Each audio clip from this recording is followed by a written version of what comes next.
listening to the Northern Hunter Podcast, home of all things hunting, fishing, and outdoors in Alaska. All right, everybody, welcome into the show. I am James Payne, and I am sitting here with Northern Hunter co-founder Mo Humphreys. Hello.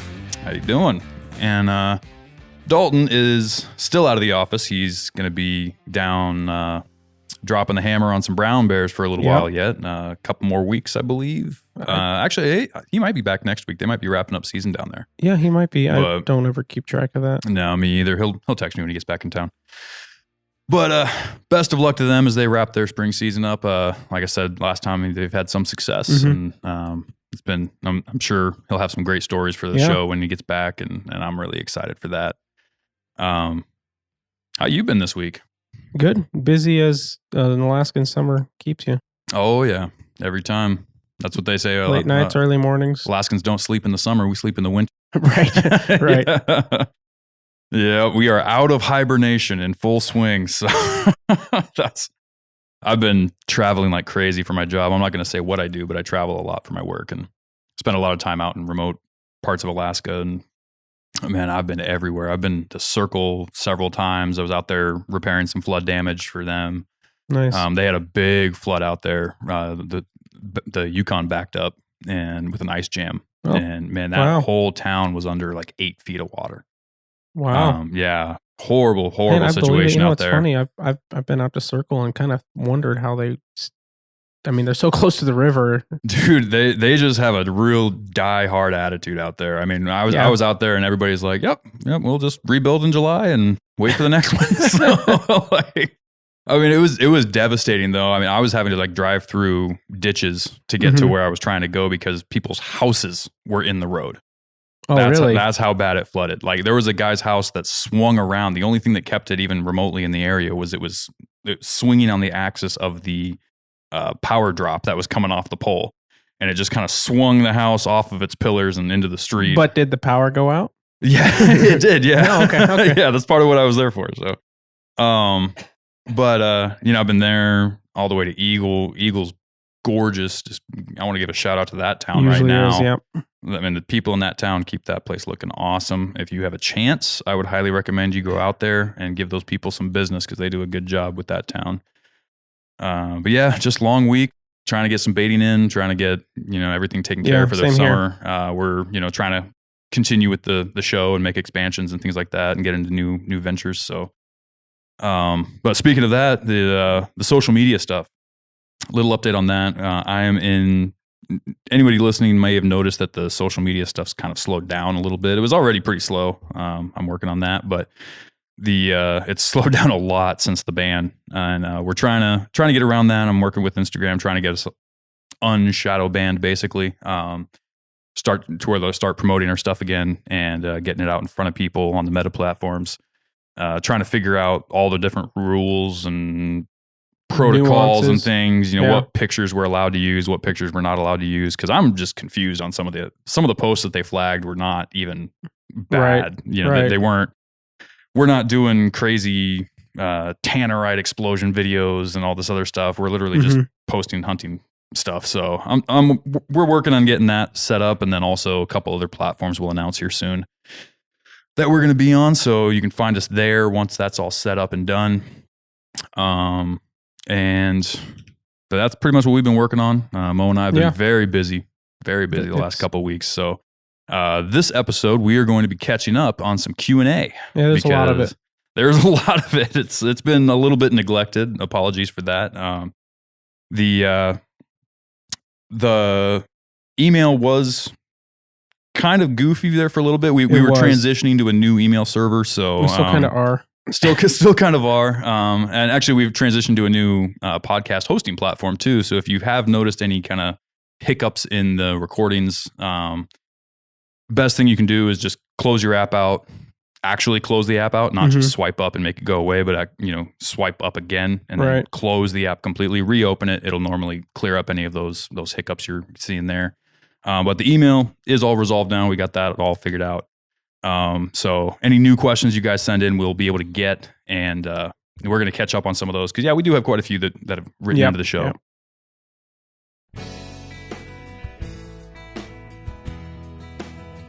All right, folks, I want to take a second to tell you about a product I found this last year and have absolutely fallen in love with. It's the Stealthy Hunter rifle cover. I used one on a recent black-tailed deer hunt in southeast Alaska, and it did a great job of keeping the saltwater and debris out of the action and also protecting the scope on my rifle from getting knocked around and damaged. On top of all that, the carry handle made it easy to transport the rifle to and from the boat during the hunt. When it got wet from rain and ocean spray, I hung it up at camp to dry at night, and it was always dry in 20 minutes or less. Stealthy Hunter also offers a wide variety of nutritional supplements for the outdoorsman, such as CBD oils, essential vitamins, turmeric, and bone broth. In the gear shop, they also have a lightweight first aid kit, glassing pads, and stuff sacks to organize your gear and your pack. Go check out Stealthy Hunter's website and use the code TheNorthernHunter at checkout to get a discount on your order today. All Stealthy Hunter equipment is proudly made in the USA.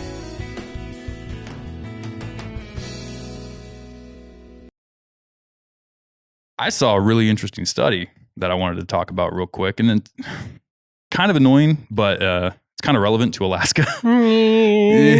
Yeah. So there's a group of scientists that are studying why mosquitoes target certain people more than others.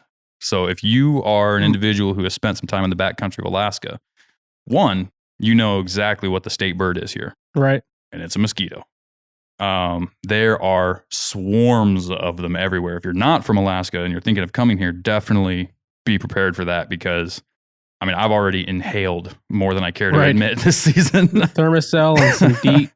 Yeah, Thermacell is important. DEET works really well. Not a lot of people like using DEET. Or I shouldn't say not a lot of people, but a lot of people don't like using DEET because there's a bunch thoughts of of cancer and other things. And, you know, it does definitely. I use some 100% DEET stuff that they sell down at the Sportsman's for a while. And before I had my hair, it would get on the back of my neck, and about 2 hours into the sitting at the stand, and actually probably even less than that. I mean, it would burn. Really? Yeah, it would actually burn my skin. I never had that. I used to use 100% stuff. I don't even bother with it anymore. I just run like the 30 or 40%. Yeah. Both Cutter and Repel or whatever both have a lot.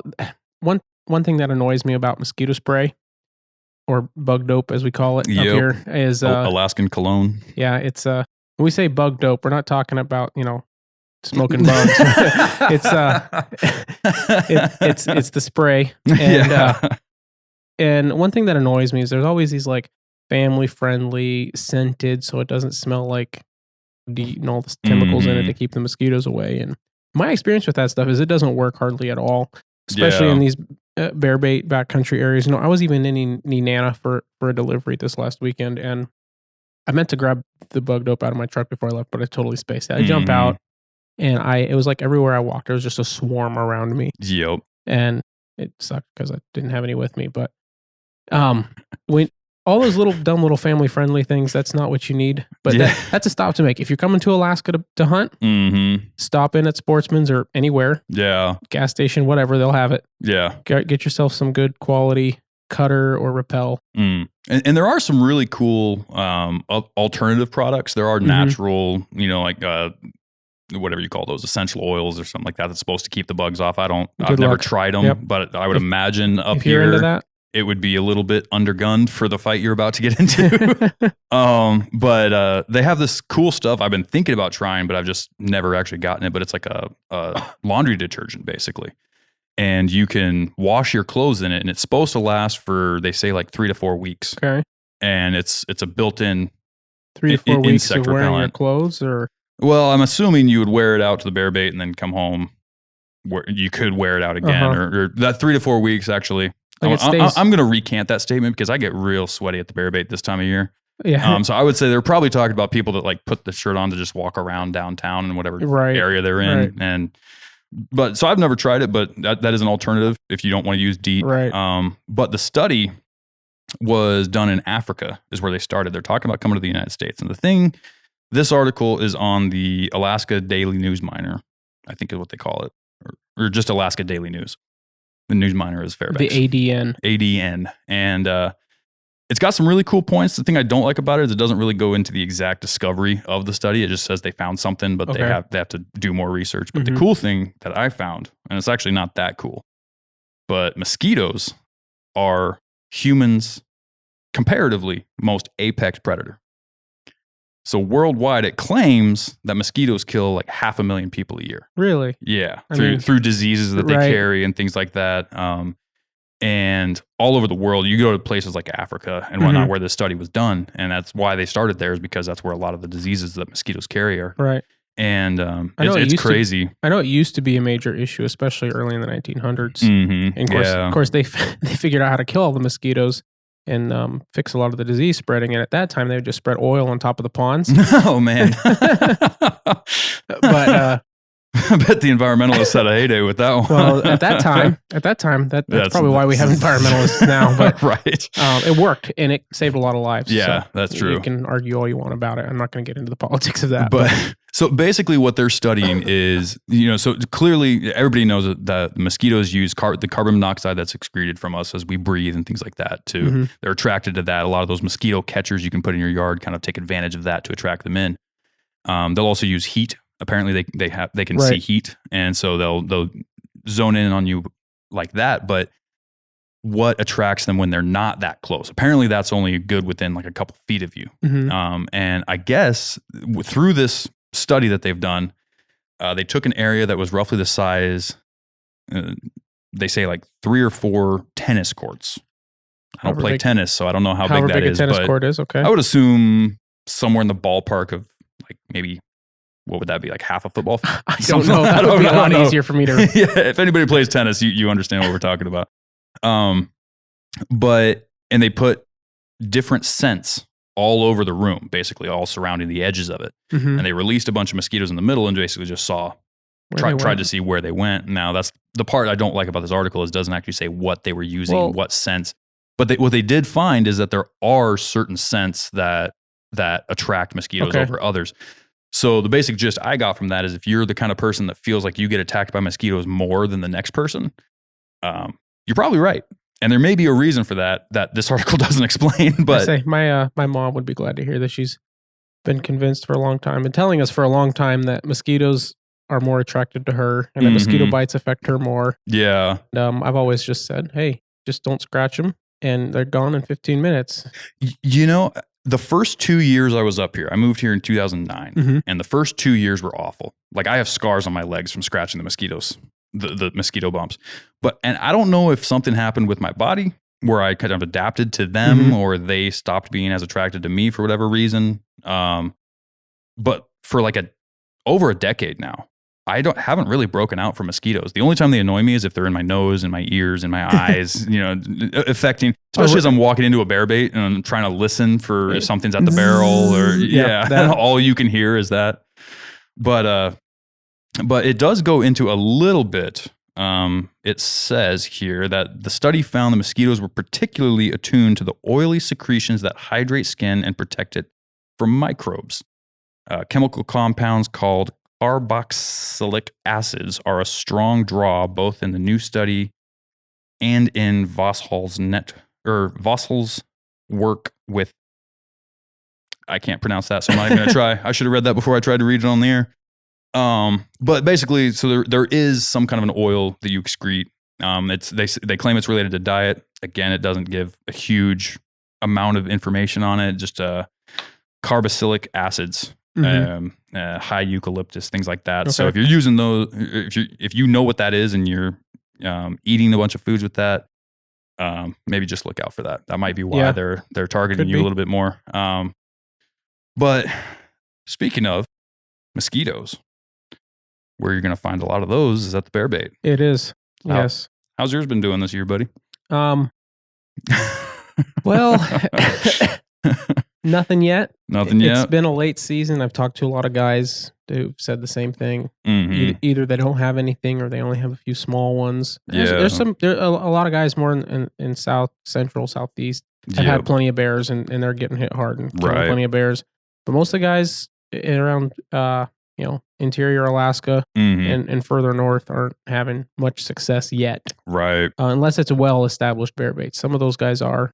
In my wanderings and checking out areas in this past couple of weeks, I did find another bear bait that had it looked like an established bait. I was real careful. I just walk to the edge of the clearing, look at, and I don't want to bait in an area somebody else is baiting. Right. I try to I try to be courteous and not do that to them. And so I go and look for baits. If I'm thinking about baiting in areas, first thing I do is see if there's any other baits in the area. Mm-hmm. Anyhow, and it looked like it'd been an established bait in years past, but he didn't have any bears yet. It was pretty clear. No disturbance of the barrel or anything like that.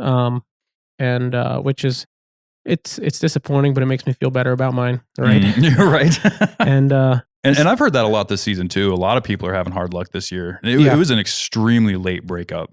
It was very late, very slow. Very slow. Which in some ways I'm appreciative of with my, with my house and the way the water flows and stuff. Some years I have to get a water pump and pump a bunch of water off of my property. Mm-hmm. And I didn't have to do that this year, which was really nice. Yeah.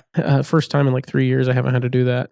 But in all my scouting and everything I've been doing, since I don't have any bears on the bait to hunt, right, I've been looking around at other areas and just kind of scouting out locations. And I must have hit 3 or 4 this last Saturday, just looking around.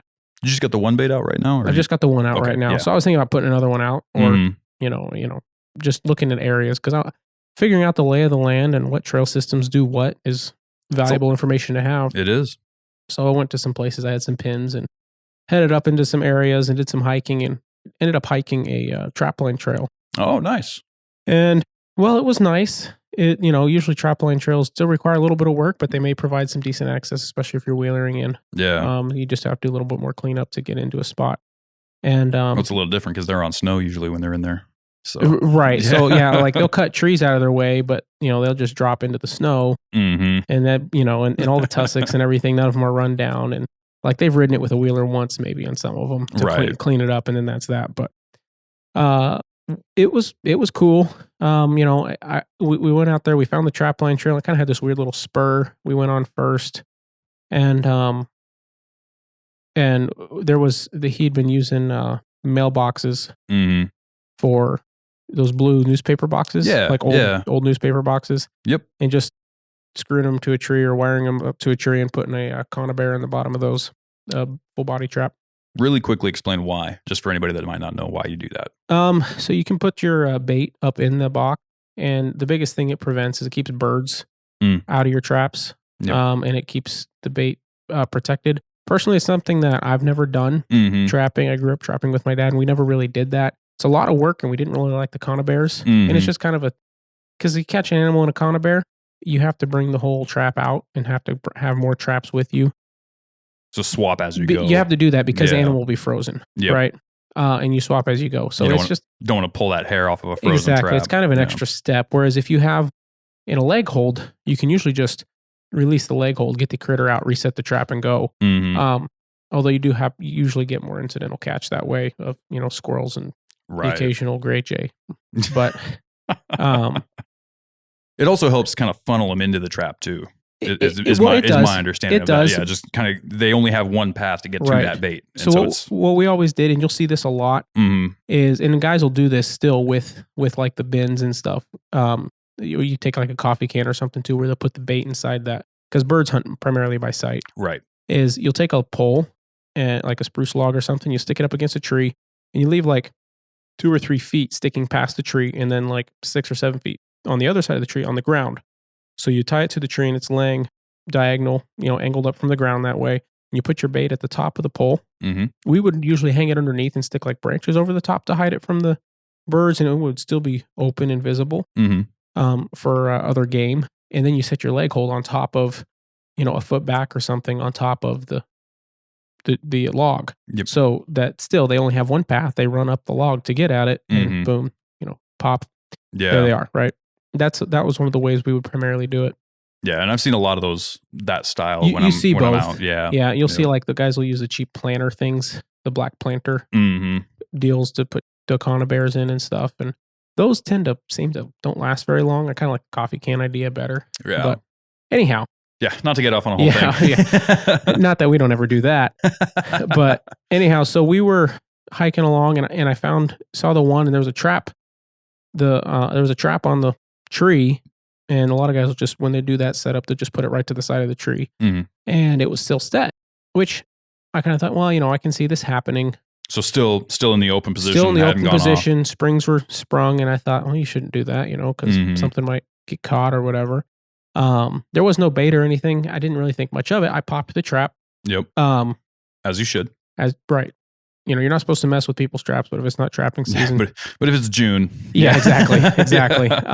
So I popped the trap and worked on down the trail and saw another, then I saw like another one of those mailbox that was kind of laying on the trail with some teeth marks in it, and I didn't see any trap. Didn't think much of it. And we ended up hiking like another mile of the trail, and in that mile I found 3 traps that had marten in them dead. Really? Dried out and rotten. And I also found another trap that was still set, which I also popped. So 3 marten that weren't recovered. Correct. Okay. And so the way I was thinking about this was it's 3 marten, in a mile of a trap line. I don't know how long the trap line was. It didn't seem like a super dedicated guy. A lot of the traps were newish looking. Okay. They had only had rust from like this spring so far, kind of seemed to last summer, which means that whoever was doing it probably wasn't super experienced, because usually you'll get your traps and you'll season them by actually putting in the water and rusting them ahead of time. Right, yeah. They're easier to I've set seen that way. They you can get the scent of like spruce and stuff onto them. Yeah, I've seen a lot of people put spruce needles in the water. Yeah. Exactly, you'll do that. And you'll do that before your season, so when you go out there, you've got traps that are scented to the woods, and they're slightly rusted, and they're a lot easier to set that way. So this was like a trap line that had just been abandoned, basically. So that's kind of the impression I got. Because some of the traps look a little older, but a few of them were a little newer. So I kind of got the impression it wasn't somebody extremely experienced who had set it up. I may be wrong about that. But I popped the traps. I hope the guy comes back next year, finds what happened, because he forgot, or if he set it all and then didn't run it again. Like, yeah, it really irritates me because, yes, 3 marten really isn't a big deal. It's 3 marten out of if it's only 3 marten, right? Yeah. So it's 10. Still, it's 10 marten that if he had caught, if he had caught and taken care of like he should have, would have been good. Same amount of marten would have died as if he was trapping. Yeah. The sad thing is that they didn't get used. It's wanton waste, and yeah. It really irritates me, and there's a lot of responsibility that comes along with hunting, trapping, and fishing. Right. And the biggest thing is just that we take care of the game that we harvest. It is. And if you set a trap line, hey, if the guy died, he's off the hook, right? It's probably the best excuse you could have for not going back to your trap line.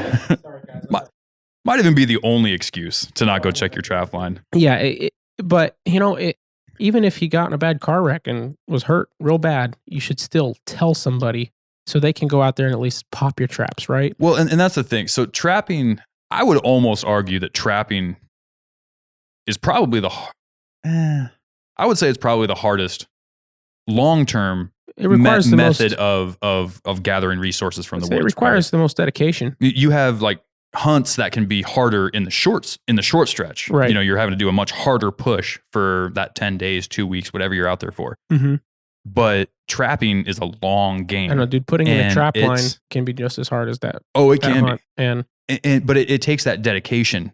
Right. And a lot of people that I know, and including myself, the reason we haven't gotten heavily into trapping yet is because I know I don't have the time to dedicate to it. And I know I would be leaving animals out there that would either go to waste or, would suffer needlessly, would be taken by other animals.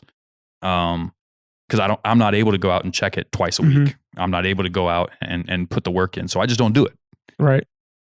A lot of people should follow that. if you know you can't put the effort in that's required, don't even try. Yeah, whatever. And you never hear us say don't even try, right? Our whole thing is get out there and get after it. Put the effort in and do it. Yeah. And if you want to trap, absolutely.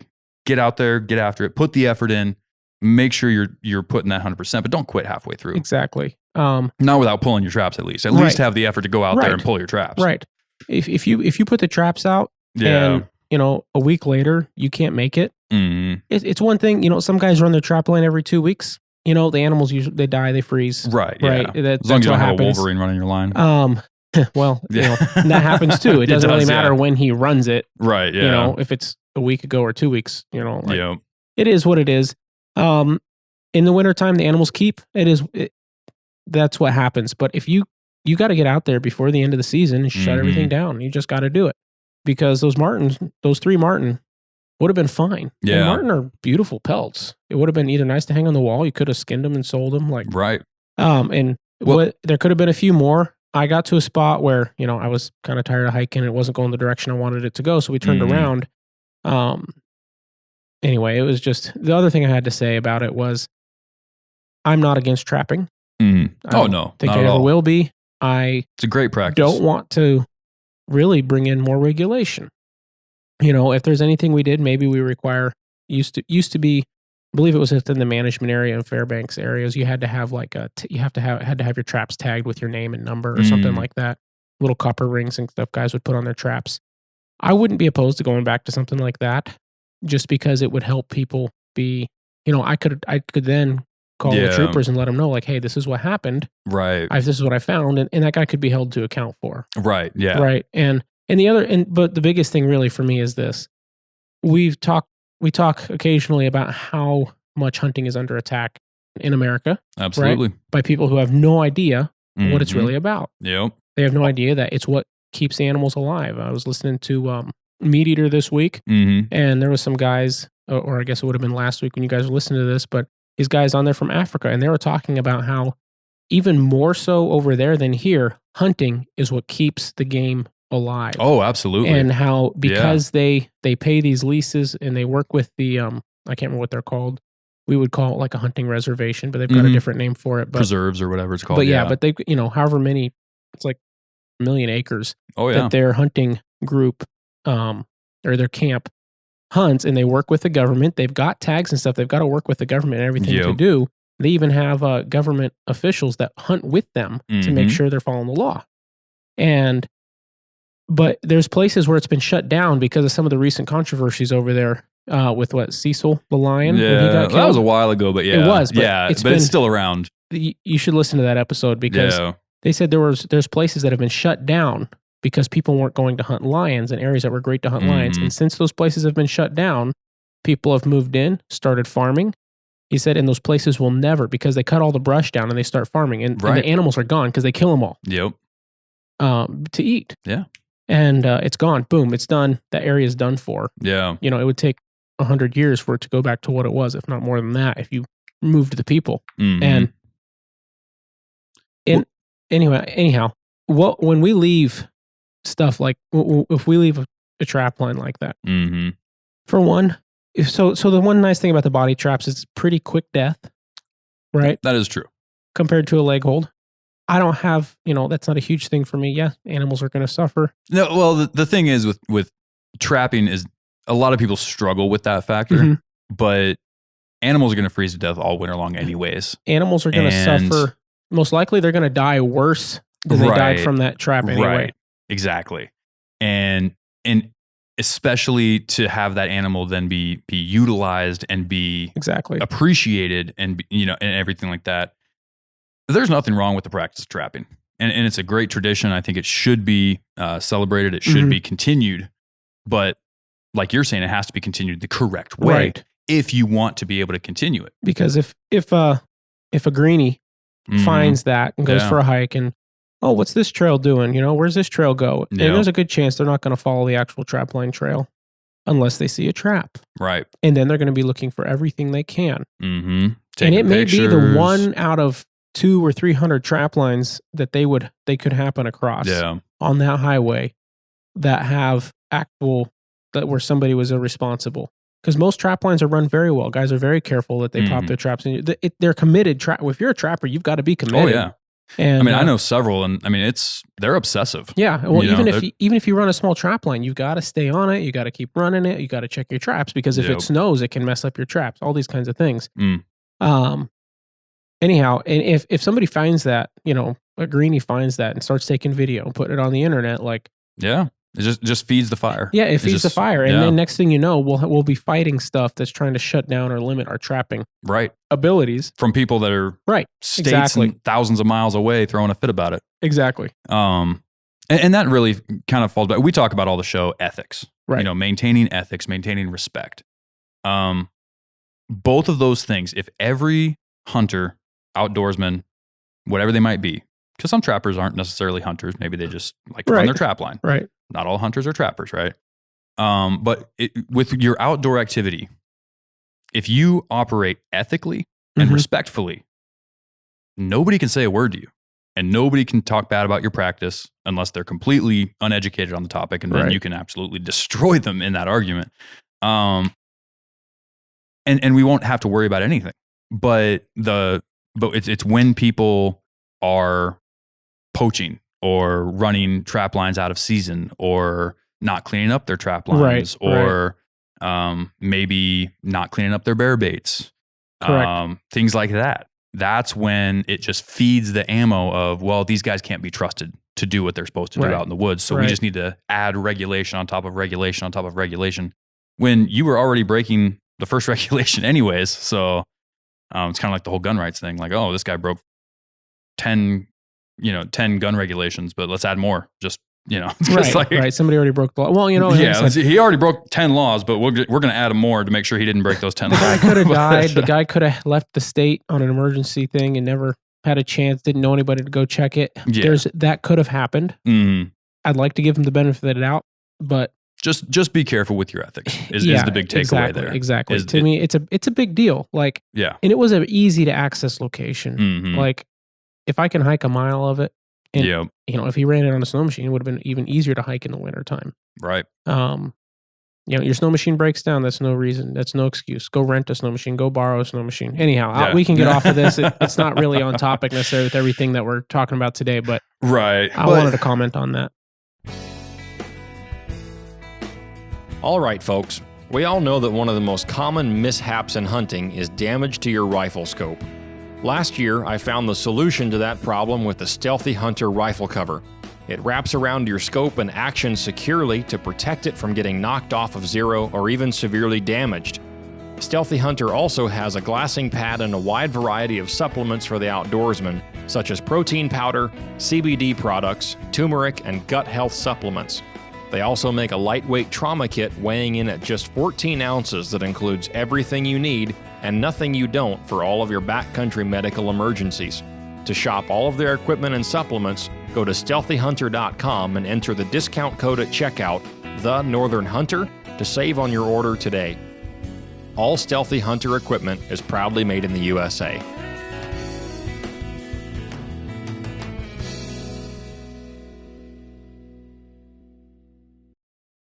My bear bait's got an exceptional amount of attention from the bears this season. I think I got hit 3 days after setting up. Very nice.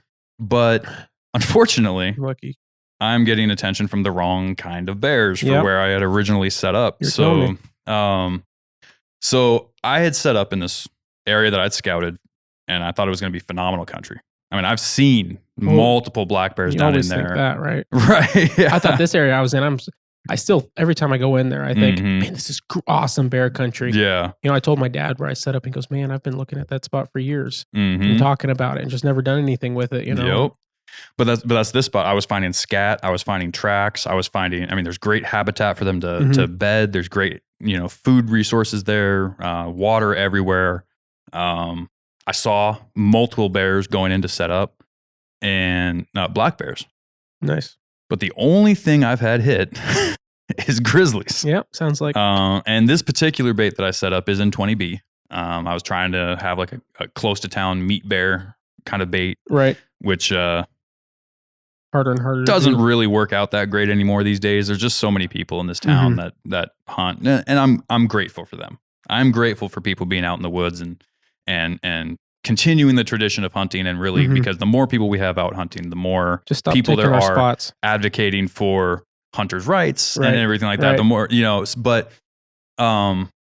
but there are a lot of people, and so you are going to end up in high competition areas. So your production is going to be lower. We've talked about that to extent, so we're not going to go into that again. But I was not expecting this many grizzlies. 20B historically has not been like a primarily grizzly place until recent years. More the last 10 years. Yeah. The last like decade or so, it's been slowly getting more and more and more. And this particular area, I know there's been successful black bear baits down in there. And I ended up, I want to say I've had four different black bears camped there. And one of them's a mated pair now. I went in there last week. There's a mated pair that's hitting pretty much all hours of the day. And so essentially I ended up in the situation we talked about on the show during the bear bait instructional series, having to hit the reset button. Right.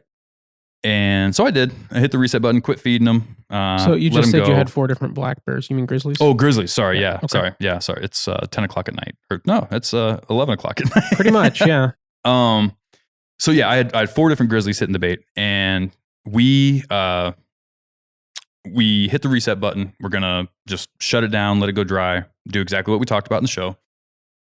And right about the time I decided to do that, somebody followed my trail or followed my tracks back to where I was. Yeah, that sucks. And I came in one day and there were signs up everywhere. And caution, bear bait, blah, blah, blah, this, that, the other. And I'm thinking in my head, really? Like, I've been in here since snow was on the ground. Right.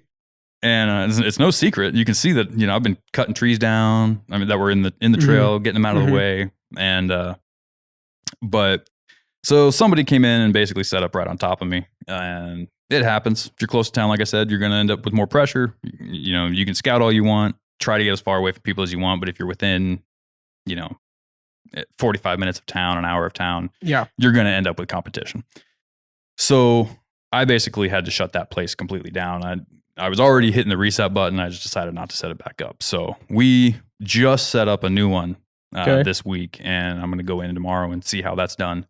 Hopefully better black bear country. Hopefully they're finding it already. We did some pretty crazy scent trails. I mean, we did everything we talked about in the show, running as far as the bottle will let you go, through everything Beta 907 had to throw at it. So I'm excited to see what that one's going to bring in. But I have nicknamed this one the Season of Heartbreak because of that. So, yeah, I get it. Good bear activity. And this kind of leads into another thing Mo and I were talking about earlier and discussing, everyone that's listening. If you bear bait in any of the unit 20s that don't allow the shooting of grizzlies in June. Yeah. So that's B and C, I believe. I know it's B. I haven't. Yeah, because I know looked at. There's C. several. There's a couple where you can, but yeah.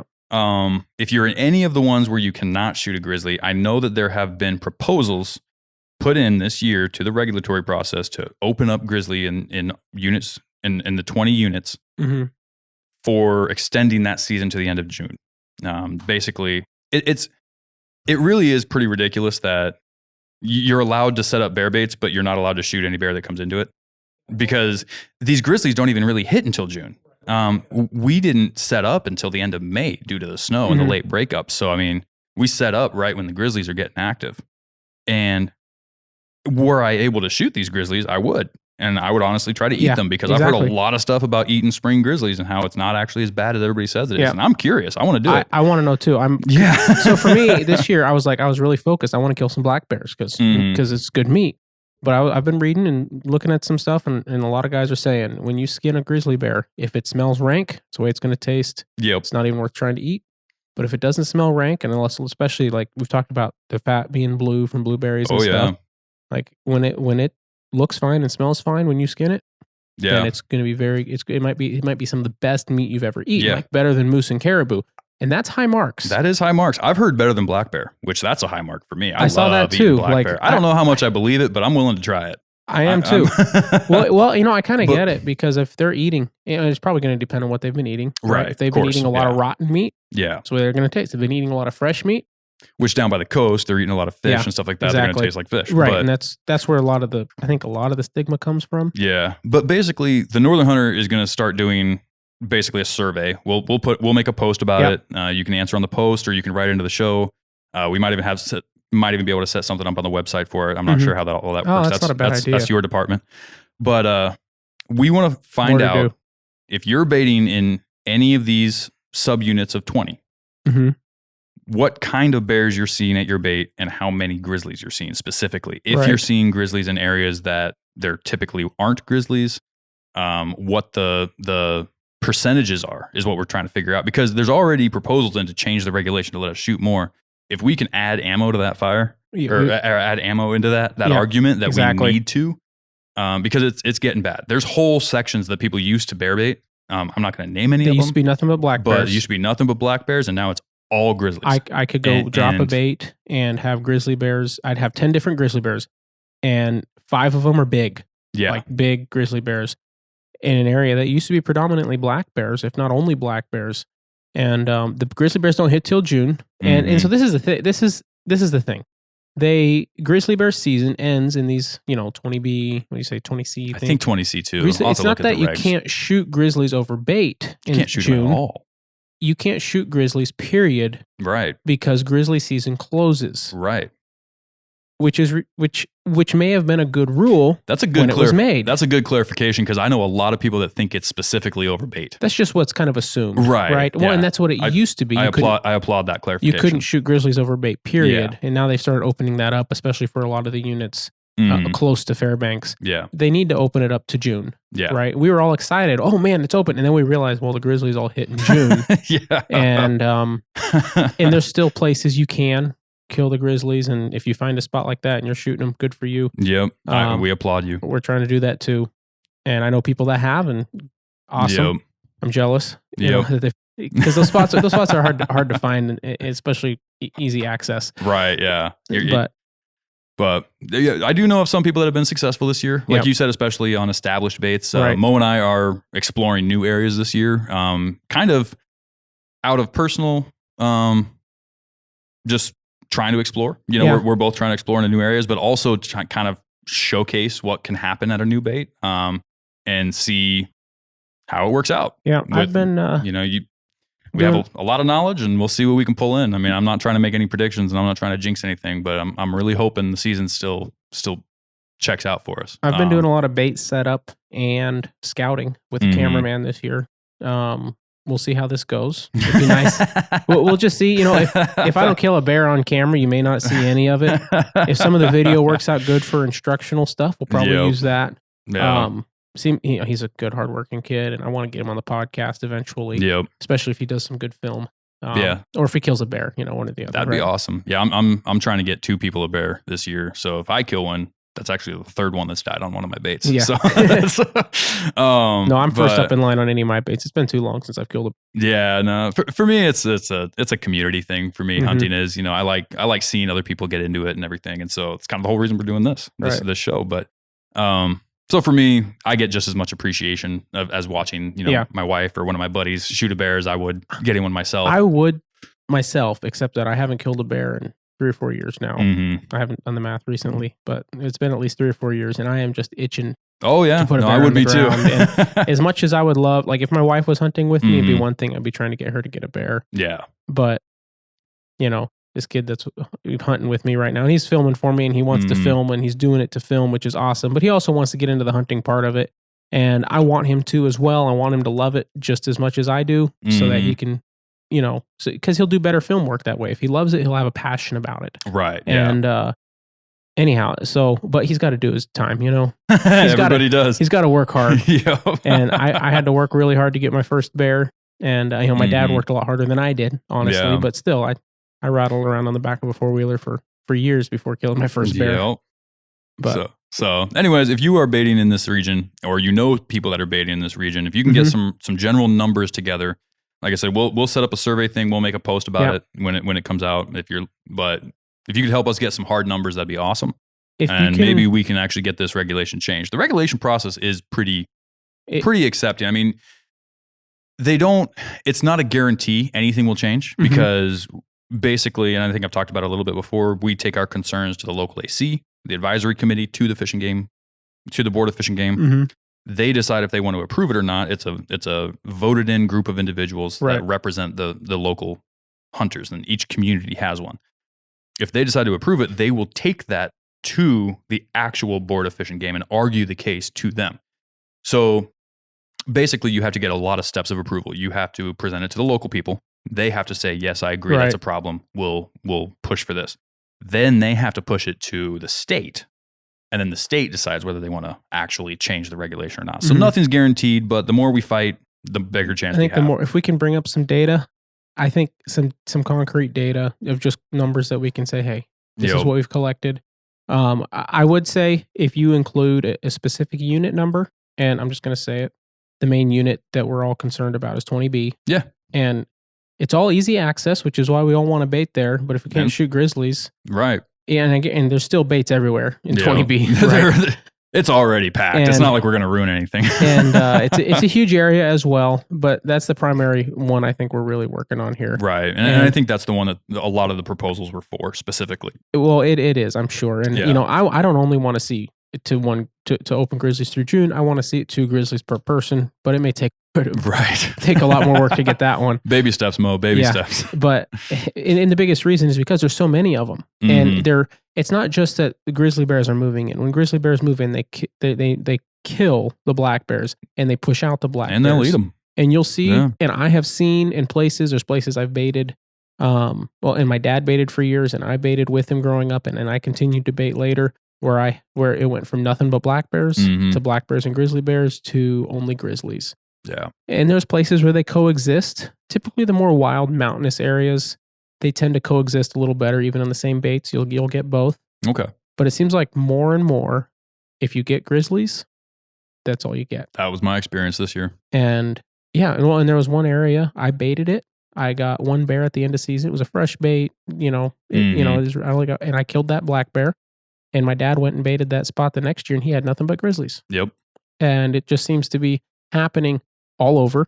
It's a big problem. All over Unit 20B is the main issue. It's happening in other areas of the state. Yeah. I'm not going to mention other units, but other areas that are far away from 20B having the same issues where it used to be nothing but black bears. And grizzly bears move in and they start killing black bears. Even if they don't kill them, they're chasing them off, and the black bears move out.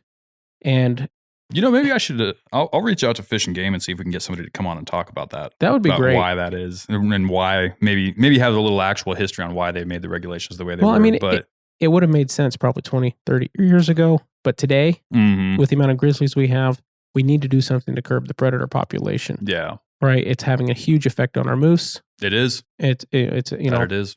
Anyhow, and even the caribou are a little bit more resilient just because of the herd numbers and how they group together. But anyhow. So, funny thing, Mo and I were just talking to the listeners here. Mo and I were talking about how this intro segment was going to take us 20 minutes. And I said... And he made a joke saying, you mean 45? And I believe we just crossed over the 45-minute mark. That's where we're at. I'm going to say one quick thing. As I'm really excited for Dalton to get back. Not only for having him on the show and enjoying the conversation and everything like that, but man, we got to get an AC in here. It's hot. We do. I've got one I've got one in my crawl space. I haven't needed in my house. Bring it in, man. And I'm just going to say, if it doesn't get too hot at my house continues to stay cool because I've got a crawl space now, and that helps tremendously. Right. Then I'll bring it over here and we'll get it set up in here. All right. So we are going to finally jump into some listener questions, a little bit of Q&A. All right. So thank you guys for hanging in for that 45-minute intro segment. Let me get back into my emails here while we're sitting here. We've got one question. This kind of fits back into the social stuff a little bit. Go for it. If you got it pulled up. So we've got the question about the Northern Hunter merch that's coming. Yeah, that's the one I was looking for. There wasn't a whole lot more to that email, was there? Yeah, that's about what it was. Yeah, that's about what it was. And the answer is... It's coming. It's coming. Yep. So we have been looking into getting a merch line set up for a while now, actually. We've tried a couple different companies to get stuff printed for us and whatnot. Maybe I would venture to say a few different companies. And it's been hard to find good quality. Right. Not only good quality products, but good quality printing, good quality turnaround, things like that. All important things. We don't want to just crank out the cheapest thing we can. Well, and there's a lot of different ways you can do this. And, right. And figuring that out and what's most, we're a very small business right now. Right. But yeah, so we have gotten some samples from a company that we are going to be using going forward. And so Mo is going to be over the next couple of weeks working on getting that set up on the website. I'm not going to give a timeline right now because I don't want to disappoint anybody, but it is coming. It is on the way. And I'm very excited for that.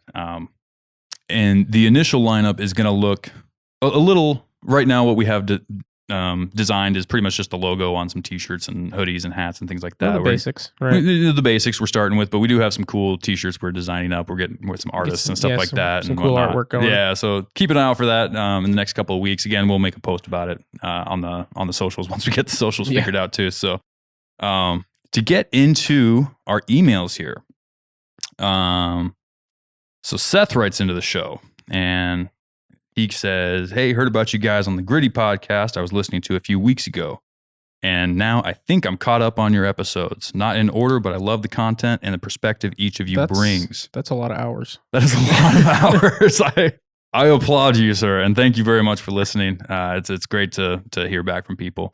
He goes into a story about how he's rebuilding an old Ruger M77 in 7mm. He's planning on bringing up here.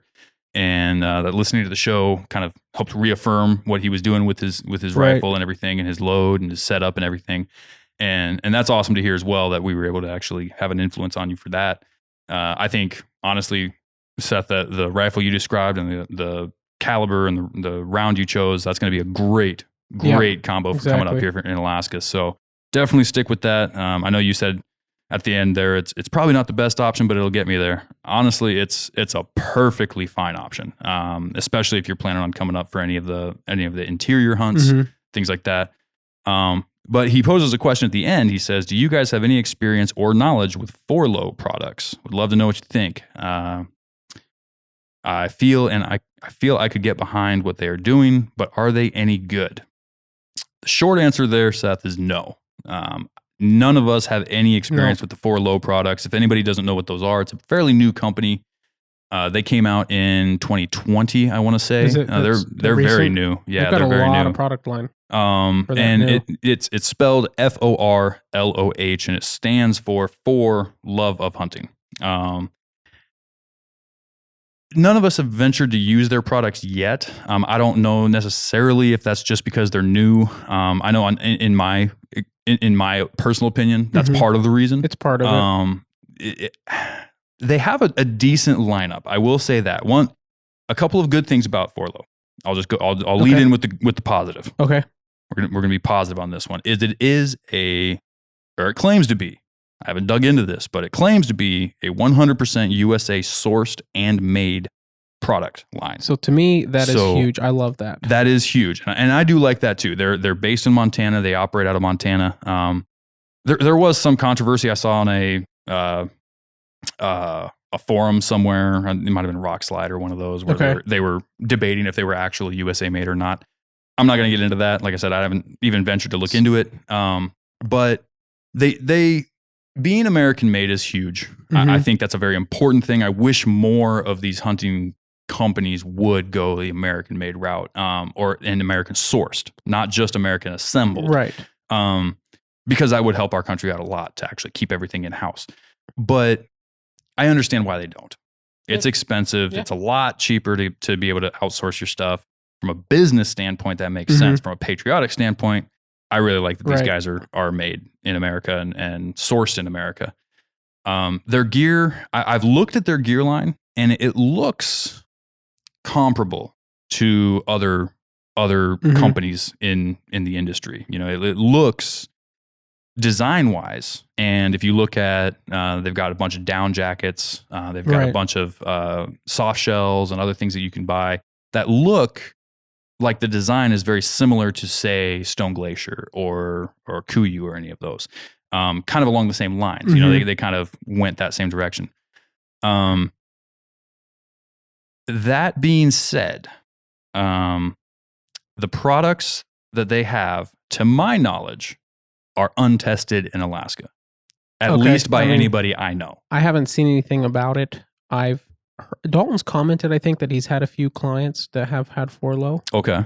And I'm sure he'll have a comment when he comes back. I'm sure he'll have a comment for sure. And being it's more and more popular of a brand, he'll probably have had a few clients this year with it. Right. So he'll be able to give us a little better idea of what they are. So I look at their website and I saw an ad recently, a few months ago now, but somewhat recently, that for Forlow, and it was Willie Robertson.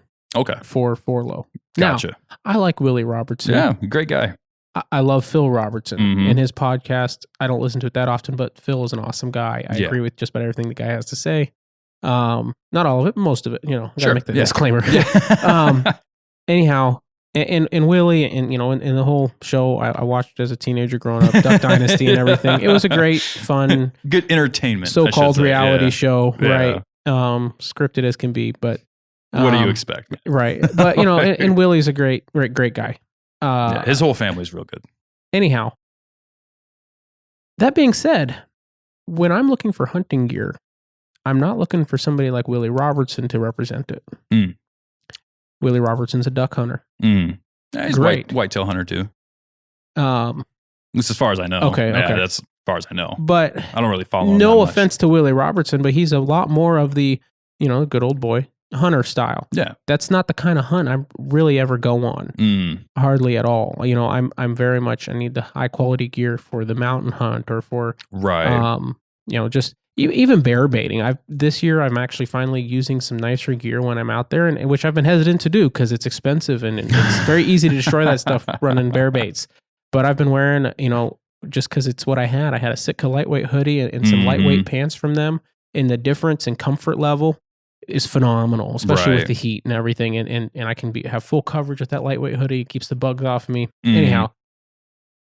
Anyhow, this is a long thing to get there, but Willie's not the guy I'm necessarily looking to rep the brands I'm going Okay. for. I'm looking for Cam Haines, right? You know what I mean? That's true. You know what I yeah. mean? Now, Well, and it does seem like they have a pretty decent, waterfowl lineup and things like that. I'm sure they do. But my big thing is, like you said, with the kinds of hunts we're doing, in the environment we're doing them in, to my Mhm. knowledge, I have not seen at least anybody major using it. And I haven't heard of guides switching. Now, the reason I say that is because if you look at the prices on a lot of this gear, they are not a cheap company to go with. they're not. Their prices are comparable to these other companies like Stone Glacier, like Kuiu, like Sitka, And more, and some of their and things sometimes that you look more. at.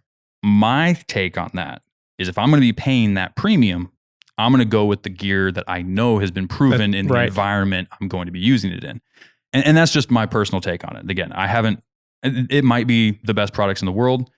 Personally, if you want to try it and you look and you do your research and you think, if you're looking back and forth, and especially if you get really nerdy about it and you're Mhm. comparing details of how things are made, what material it's made of, what kind of installation it has, and you look at what people are using compared to this stuff, how much down is in it, what's the down treated Right. with, things like that.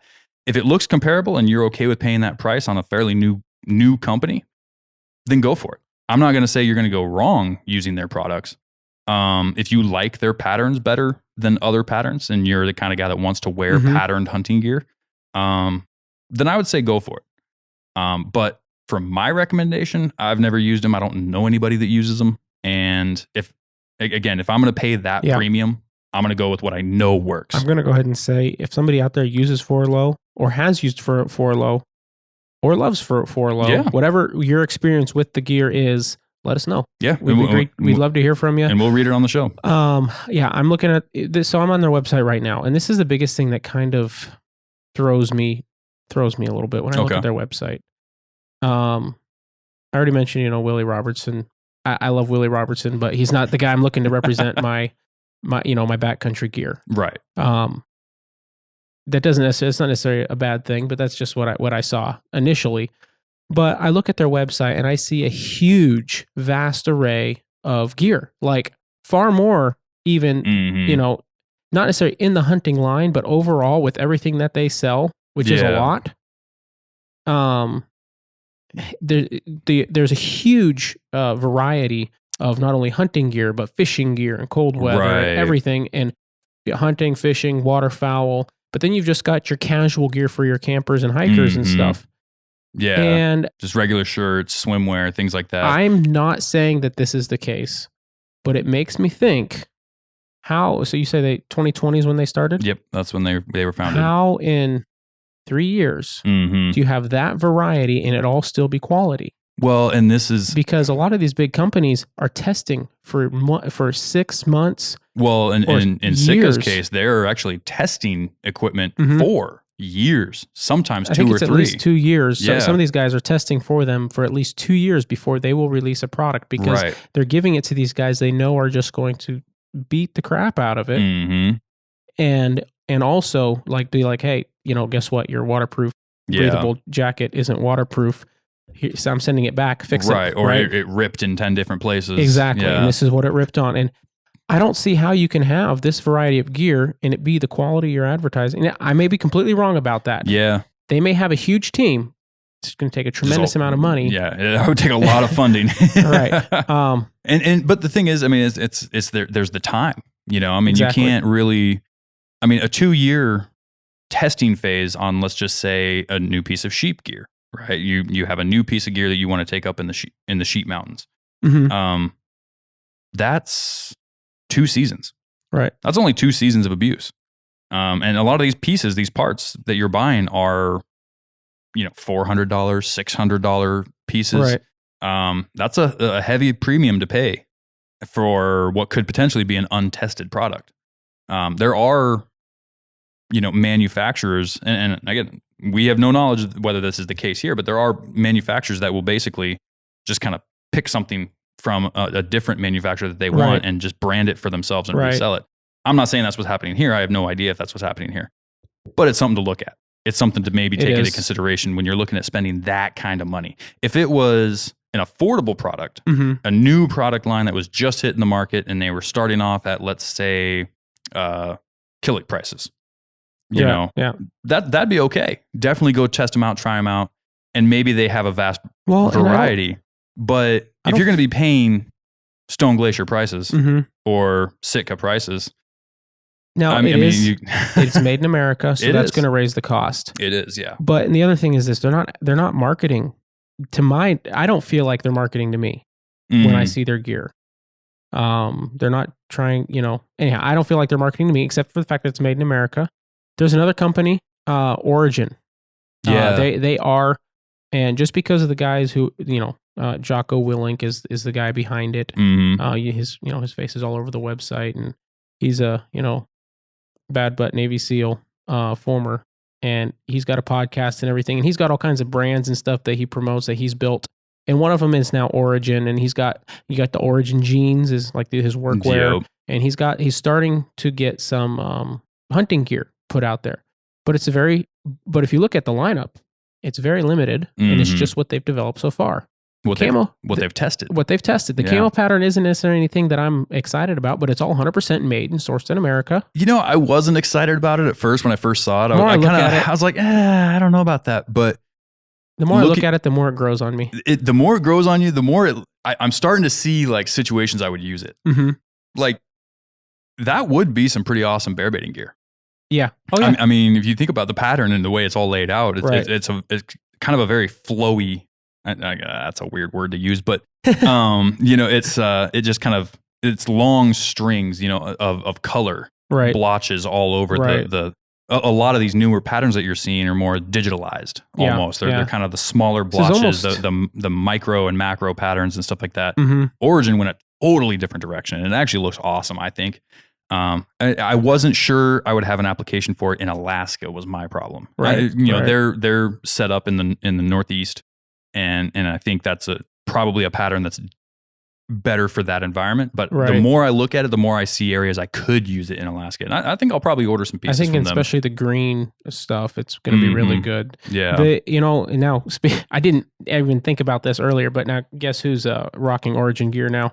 Cameron Haynes. Yeah. Yeah. I didn't even think about that when I said that Yep. earlier, but they, like I said, they don't have a I think very he big was lineup. I think he but, was wearing it on his last bear hunt. I wanna say. I just saw that. I'm on their website now. Yeah. So they've got pictures of all of some of their stuff. They are developing. This is one thing I really like is they're not taking anything from anybody else, Mhm. right? They are developing gear. They're developing new materials to do the things they want it to do. They're looking what the other companies have, and they're trying to figure out how to best compete with that and make a better product, which is Mhm. what we need companies to do to have good quality. Absolutely. And they're doing it 100% made in America. And if they continue to do a good job at that, then I don't have any problem running something like Origin. Or if Forlow proves to be good, I don't really have a problem running that either. But yeah, my biggest thing would just be cautious because of the high premium, because it's an expensive piece of gear that nobody really seems to know a whole lot about right now. Right. So just do your research, make sure it's what you're looking for, make sure it's comparative to other products on the lineup of that price range. And if it turns out to be great gear and it's American made, absolutely go with it. And let us know. Yeah, and let us know. And like Mo said, if anybody has any experience with it and want to send us some reviews to read on the air for the listeners, definitely send that in. We will read it. So we had one more question, kind of gear related, and that one was actually submitted on Spotify, wasn't it? Yes, it was. So I think you'll have to read that one because I don't have access to that right now. So this is submitted by Jay Whip. That's his Spotify username, I guess. And anyhow, he says, how do you guys feel about Burris scopes? So James, you have a Burris scope. How do you feel about Burris scopes? So Burris is a pretty interesting company. They're a very old company. I can tell you in a few minutes how old they are, but they're one of the older optics manufacturers in the country. One thing I don't necessarily like about them is they're not made in America, like Leupold is. They're the one I have was made in the Philippines. I think it may have been assembled in the U.S. Maybe. Where's the glass made? Japan. Probably like everything else. Yeah. As far as quality of Optic, I would put them. How do I want to put this? I would put them above Vortex, below Leupold. Okay. Somewhere in that middle field there. They're not bad glass by any stretch of the imagination. The low light clarity is good. It's very crisp glass. It looks great. The reason, I would say the only reason I'll put them below Leupold at the moment is because I have not stress tested them quite to the extent that Leupold's been stress tested. I don't know exactly how the seals are going to hold up. I'll find out this year because I'm actually running a Burris Eliminator 4 on my new Weatherby. I picked that up. I got it for a screaming deal. An absolute screaming deal. The 4 is the previous model. They're out with the 5 now. The reason I went with the 4 is because it's a 4-16 zoom. Okay. The 5 is a 5-20 zoom. And as much as I would love to have that 20 on the high side, I don't want to have 5 be my lowest. Right. Now, there's not a huge difference between 4 and 5, but 4 is what I'm used to as my low end for my usual hunting rifle. And so that's just what I went with. It's a familiar range of zoom. The cool thing I like about Burris is their innovation. Burris has good quality glass. I'll put it that way, but they have great level innovation. Okay. The Eliminator, for anybody that's not familiar with what a Burris Eliminator is, it's a scope that has a built-in rangefinder on it. Right. And that rangefinder will basically, you program in your ballistics data. Once you figure it out, you have to do all your own calculations and everything, but you program that into the scope, and essentially it'll give you your correction inside the scope. Right.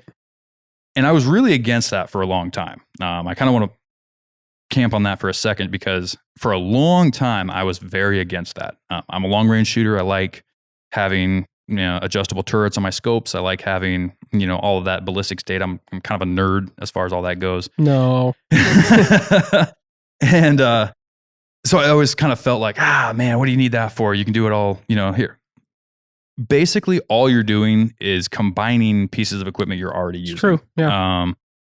And so when I started looking at the practicality of it, the practicality just kind of screamed at me that I had to try it at least. Now, Swarovski makes a version of it that's a little bit higher end. In true Swarovski form, they charge like $4,000 for it. Right. So I went with the Burris model to test out the technology. I haven't stretched it out at range. It's only been on the rifle for about 5 days at this point. Oh, okay. So I still have to do all my load development for that rifle and before I can test it at extended ranges. But it's a really cool innovation to put into a scope, right? I have had situations where specifically caribou hunting, where I've had animals be running just kind of crazy out of their mind, just running back and forth, right back and forth. And they'll stop for just long enough that you could take a shot if you knew the range that they were at. Right.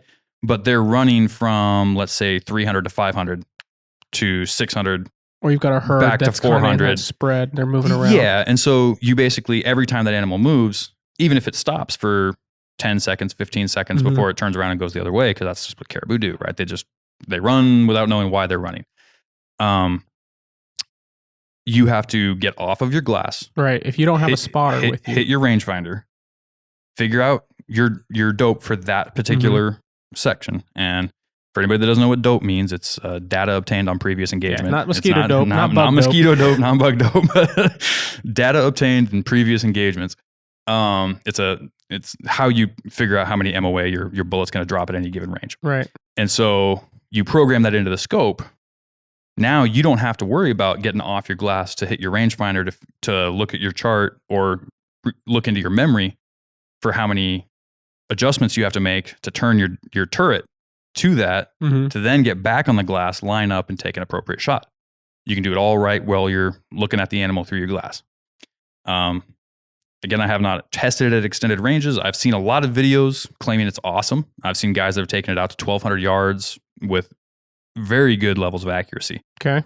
So I'm excited. I'm excited to try that this year. I want to see if that will give me any kind of maybe a little bit less, I guess, stress on the moment. You know, you're able to kind of just focus on that animal and what that animal's doing and your shot, and you're not having to worry so much about your math and everything else. Because the other thing is, nobody's out there doing long form ballistics math in the field. No. Okay. Anybody that looks at those calculation, tools, whether it be, there's rangefinders, handheld rangefinders these days that'll give you your ballistics information too. They'll Bluetooth to your scope. Or Bluetooth to your phone. Or Bluetooth to your phone. And then you can just program all your information in. As soon as you hit the rangefinder, it'll give you exactly how many MOA to change your dial to. Right. So the technology exists and people already use it. The only difference is it's in one housing now. I don't know how good the calculator is. And the way you program it in is pretty cool. It just kind of, you give it your drop at different increment yardages and it kind of creates the trajectory in its own way. So it's a little bit different than some ballistic apps. You do have to take into account your BCs and everything else like that. Well, that's good. I like that. Yeah. So you program in, what projectile you're using, what velocity you have, your drop at different ranges, and just kind of verify everything out. Obviously, you should be verifying your drop at any yard that you plan to shoot an animal at, right? Never trust a ballistics data app of any kind to give you accurate readings without, and to shoot at that range without verifying on a piece of steel or anything like that. Just pure ethics. But, so I'm excited for that. I think that's a really cool innovation that they did. And that's the Eliminator lineup, if anybody's interested in that.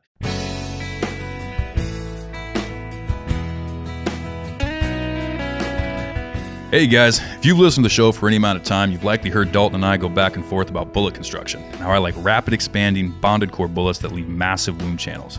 I've also stated I would never use a monolithic bullet. Well, I'm here to tell you about the company that finally changed my mind. Hammer Bullets produces what I would consider the most premium and best working monolithic bullets on the market today. These bullets are designed so that after penetrating the hide of an animal, the front half of the bullet explodes, shedding its petals and imparting massive damage to the vital areas while retaining the rear shank for maximum penetration, effectively closing the gap between lead core and monolithic construction. The guys at Hammer designed these bullets with 100% focus on how they perform once they reach their destination. But don't let that fool you. These bullets have amazing BCs and have specialized pressure grooves built in for amazing inherent accuracy.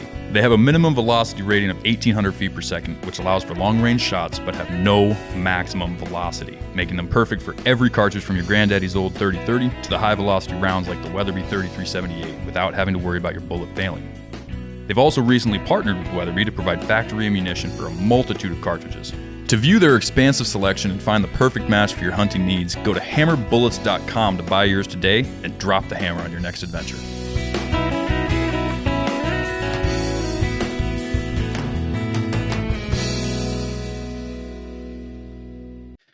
But they have another really awesome scope for beginners, I think. It's called the Veracity PH rifle scope. Okay. And the Veracity Still has a turret you have to turn on yourself. You have to basically treat it like an old ballistics turret. But what it does is there's a digital screen inside the reticle that you can see as you're looking through the scope, and it'll actually, as you're spinning that turret, it gives you your yardages. Oh, okay. So it's kind of the same thing. You program in your ballistics data. You program in what your drop is at different yardages, and then it just kind of equates that to however many clicks it's reading as you're turning that dial. And so rather than, it doesn't do all that data for you, but it still cuts out a little bit of the work, right? You still have to get off your glass and hit your rangefinder and then get back on your glass. So you know that we'll just keep using caribou. You know your caribou's at 350 yards. Rather than having to convert 350 yards into 11 MOA, which that would be insanely, that's a lot of drop for 350 yards. But well, I mean, first number I came up with. But and then going back and doing all the math, you basically just verify your yardage, turn your dial to that yardage, right, and then you're good to go. So for anybody that may struggle with adjustable scopes because they don't have the confidence in themselves that in the moment when they get buck fever and their heart's racing that they're going to make the right decision, these innovations can help. And I think it's a cool thing to be able to put this kind of technology into scopes. It doesn't break any of the Alaskan laws as far as technology you're allowed to use. You're allowed to use laser rangefinders. You're allowed to use these kind of reticles. So for that reason, I think Burris scopes are pretty cool. They're not, Swarovski quality. They're not Zeiss quality glass. But I think the innovation side of it is really cool. They're doing some cool things in the market. So they have other scopes that are just normal, regular old scopes, they sacrifice a little bit of that technology. And I believe they do put a better quality glass on it. Well, but one thing I've learned recently is that when you take, say, I learned this with binoculars. Okay, Leupold's coming out with the, they probably have it out now, their range finding bino, right? Yeah. And it's a version of the BX4s that with a rangefinder built in, which is awesome. I'll look into those at some point. Yep. But what they did, because the rangefinder, because there's more stuff in the binoculars now, so it reduces the quality of the image you're looking at, even if the glass is just as good as the BX4s. Right. It's because of the coatings they have to put on it. And so they actually put BX5 level glass in the BX4 rangefinding binoculars so that they could meet the same quality as the regular BX4s and still get the rangefinding technology. And so it's actually slightly better than the regular BX4. Yep. So that's probably what it is with like with your Eliminator is right. The glass is probably a really good quality. By the time you put all those electronics and sensors and all that stuff you're sending through the glass, it's going to change how well the glass at least appears to be, even if it is just as good as maybe it's probably not. It's not Swaro, or else they'd be charging that for it probably. But it may be as good as like say a VX5 or 6 from Leupold. I would say that's another good thing about Burris is the price point. Yeah. This Veracity PH rifle scope that I'm looking at here, their MSRP is $1,000, $999.99. Okay. And that's with the technology in it. That's with that digital turret. So you still need to program your data into You still that. need to program your data into it for that to be accurate. Yep. You have to do all the legwork yourself. It's not going to do anything for you. But once you do that legwork, you can then tell the machine, hey, point A is this, point B, C, D, E, F, G, so on and so forth is this, and it'll just equate that into everything. To be honest, now that you've answered the Burris question, how do you feel about Burris scopes? My answer to that question is I've never even considered buying one. I'm still not considering buying one now. They have a bad name, and mostly so it's not even that for me. It's mostly because I know I can rely on Leupold. Right. Yeah. I do own at least one Vortex scope. I'm not like Dalton completely against Vortex necessarily, but Leupold has a good name and their scopes have a phenomenal warranty. Absolutely. And the few times that I've heard of it needing to be used, it's been great. And I've never heard of anybody having a bad experience with that. But I like Leupold. It's a good American brand. Yep. And I have no reason to go to Burris because I'm not really, personally, it's not that I'm against the technology. I just don't necessarily see needing it myself. Right. Which is kind of probably how you felt about it for a while. I don't know if I'm going to be blown away by it yet or not, Like, to be honest with you. That's kind of why I want to try it so much is because I sacrificed buying a Leupold for that Weatherby to go with this. And the Leupold you would have got for that would have been, for the price. Oh, you paid for that would have been sweet. Yeah, no, it would have. But I don't know. I like trying new things. I'm kind of ADHD, so I like to, move around and so like I am the tech guy here, right? Mhm. But when it comes to something like this, for me, there's a challenge in, so, on my lock screen on my phone, I think it's still for my 300 Wisdom, but is my dope chart. Oh yeah. Right. So, and it's 0 to 1,000 yards. Obviously I'm not going to shoot anything at 1,000 with the 300 Wisdom. The ballistics don't meet that. Although my next rifle, they'll be close. Yeah. But for me, part of it's the challenge and the ability, like with your Burris scope, once you set it up, you could just about hand it to anybody who's confident with a rifle and say, here, if you push this button, you'll know where to shoot. Basically. Yeah. It doesn't work 100% like that, but yeah, pretty close. Yeah. Right. It's pretty close. Yeah. And there's a challenge. To me, part of the long range shooting is the challenge. Now there's a lot to making that good shot. There's a lot of technique that would go into it, depending on the range. But the math for me is part of like having all this knowledge that I need to dial and all that. You want me to counter that real quick? Go ahead. You're not doing the math. No. You're plugging it into an application that's doing the math for you. Information I need to know to figure all that out, which you still need to dial it right. Exactly. You need to do all that math still to program the scope. But I think this is the biggest issue. Because there's a lot of guys that go buy that Burris Eliminator 4 or 5. They buy a box of ammo. Yeah. And they look up online, what's the drop rate for this box of ammo? And they put that information into their scope. And that's, that could be problematic. And while that's probably going to be close, it's just, it's not going to be as accurate as it needs to be. And depending on their rifle, it may be way off. Well, and there are even some built-in ballistic charts kind of based around that. Yeah, where you can basically choose your factory load that you're shooting. But it also has a hand loader friendly version where you can put in your own bullet, your own velocity, your own everything, and basically set it up for yourself. Right. I would highly recommend everybody do your own legwork. Like I said, never shoot at any range without verifying your drop. Yeah. Whether that's a traditional turret scope or something new, crazy new technology like this. If never shoot an animal farther than you've verified on paper or steel.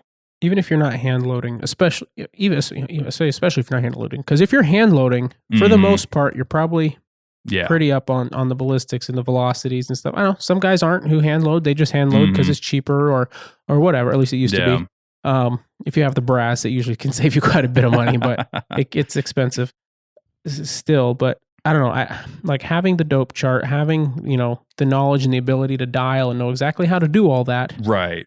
It's a little bit more, it's slightly, not a lot, but it's slightly more of a challenge. There's more time it takes to set all that up. It absolutely is. I'm not denying that at all. And I don't know, I like that.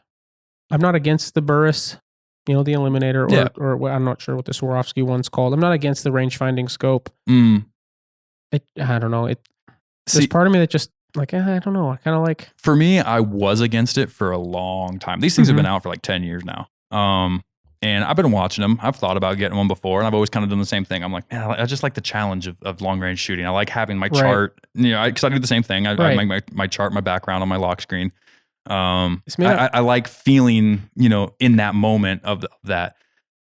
For this season, it's purely curiosity for me. We'll have to see how it works. Yeah, I'm excited to see how it looks or how it works, but we'll find out. But anyway, as far as Burris scopes go, they did get a pretty bad name for a while of being cheap, kind of just raggedy scopes for a while there. And that may have been, legitimate. That may have been actually the case. A lot of these companies, they'll kind of go in swings of being really good quality and then focusing way too much on quantity instead of quality. And then that quality just drops off. Or they focus on technology over quality of glass or something. Right. And 10 years ago, the technology and from was everything, a lot bigger. And from everything I've seen, their glass quality and their clarity, their crispness, they've been doing some stuff with their coatings and whatnot, kind of getting back up into the game.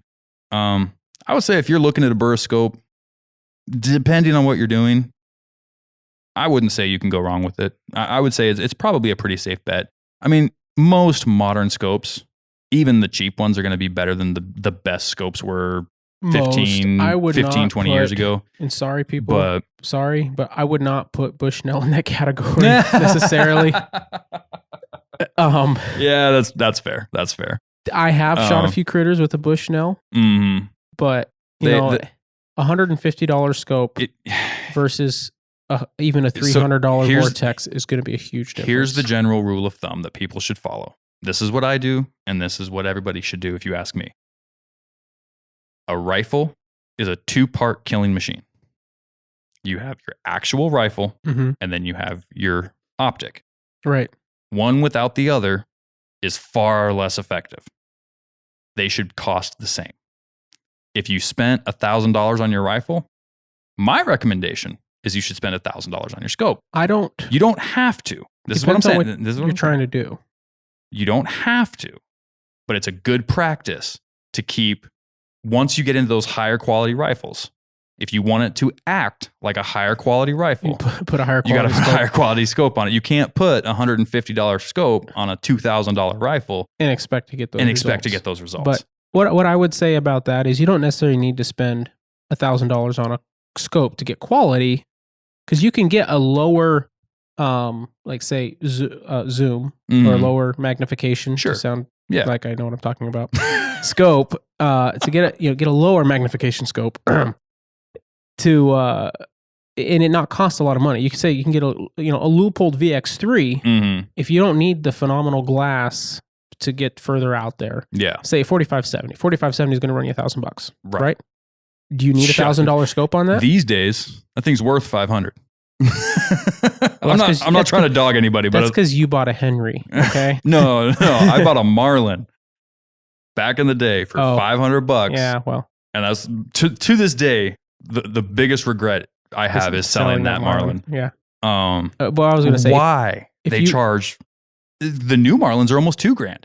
Are they really? Yeah. No, I thought they were like $1,400. If you buy them at Sportsman's. If you go on like Gunbroker or anywhere else where people know that they're short. Because they're hard to get. Yeah. I mean, if you buy there are people buying them for $1,900, $2,000 for a lever gun. Yeah. It's insane. Even my Marlin, which is made by Remington, is still a lot of money. But what I was going to say was a $1,000 rifle, like a nice lever action these days is $1,000. Yeah, right? Absolutely. And it's because of inflation and all kinds of stuff we can go into. We don't need to do that. But you don't need a $1,000 scope on that. No, you don't. In fact, I really feel bad for the scope if you put it on that on the brush beater rifle, because that's really what a lever action is most of the time. Right. And at that point, I have a Leupold VX3 1.5 to 5x20, which new. I think they're about $500 it's probably these days. $500. Yeah. When I got it, it was probably like a $300 scope. Right. I got it for a great deal. It was $50. Nice. I can't remember. It was like buddy deal. Yeah, it was a buddy of a buddy kind of thing who was like, yeah, no, I don't know anything about it. It may not even work. Here you go, $50, right? And which is great because Leupold's warranty, they'd still cover that. Yeah. But anyhow, so like that's what I have on my rifle, on my 4570. On my Tika, right? I have a $500 VX3 4 to 10 by 42 or 40 or whatever. It's 42. 42. Yeah. Yep. Yeah. And that's a $500 scope. And today it might be a $600 scope, but it was a $500 scope when it was new. And that's on a, what is it today? $150 rifle? Somewhere in there. In there. They usually dance around right. that. So some of the newer ones, like the Alpines and whatnot, are getting up in the $1,200 range. Right. But like that's just the standard, like T3X. Yeah. Right. So if you're buying a rifle that's around $1,000 and it's a 300 Win Mag or if it's a 30-06, you don't need a VX5 on a 30-06. Sure you do.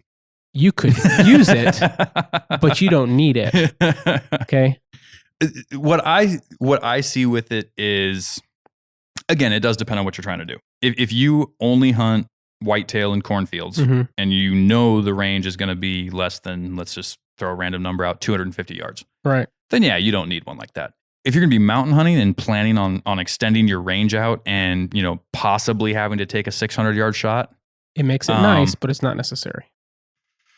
I'm gonna say for me, it is. If you are hunting on a budget and you have a choice of buying a $500 scope in a $500 backpack, or a $1,000 scope in a $100 backpack, you need that backpack to make that trip. The difference is going to be phenomenal. And I know a guy who I've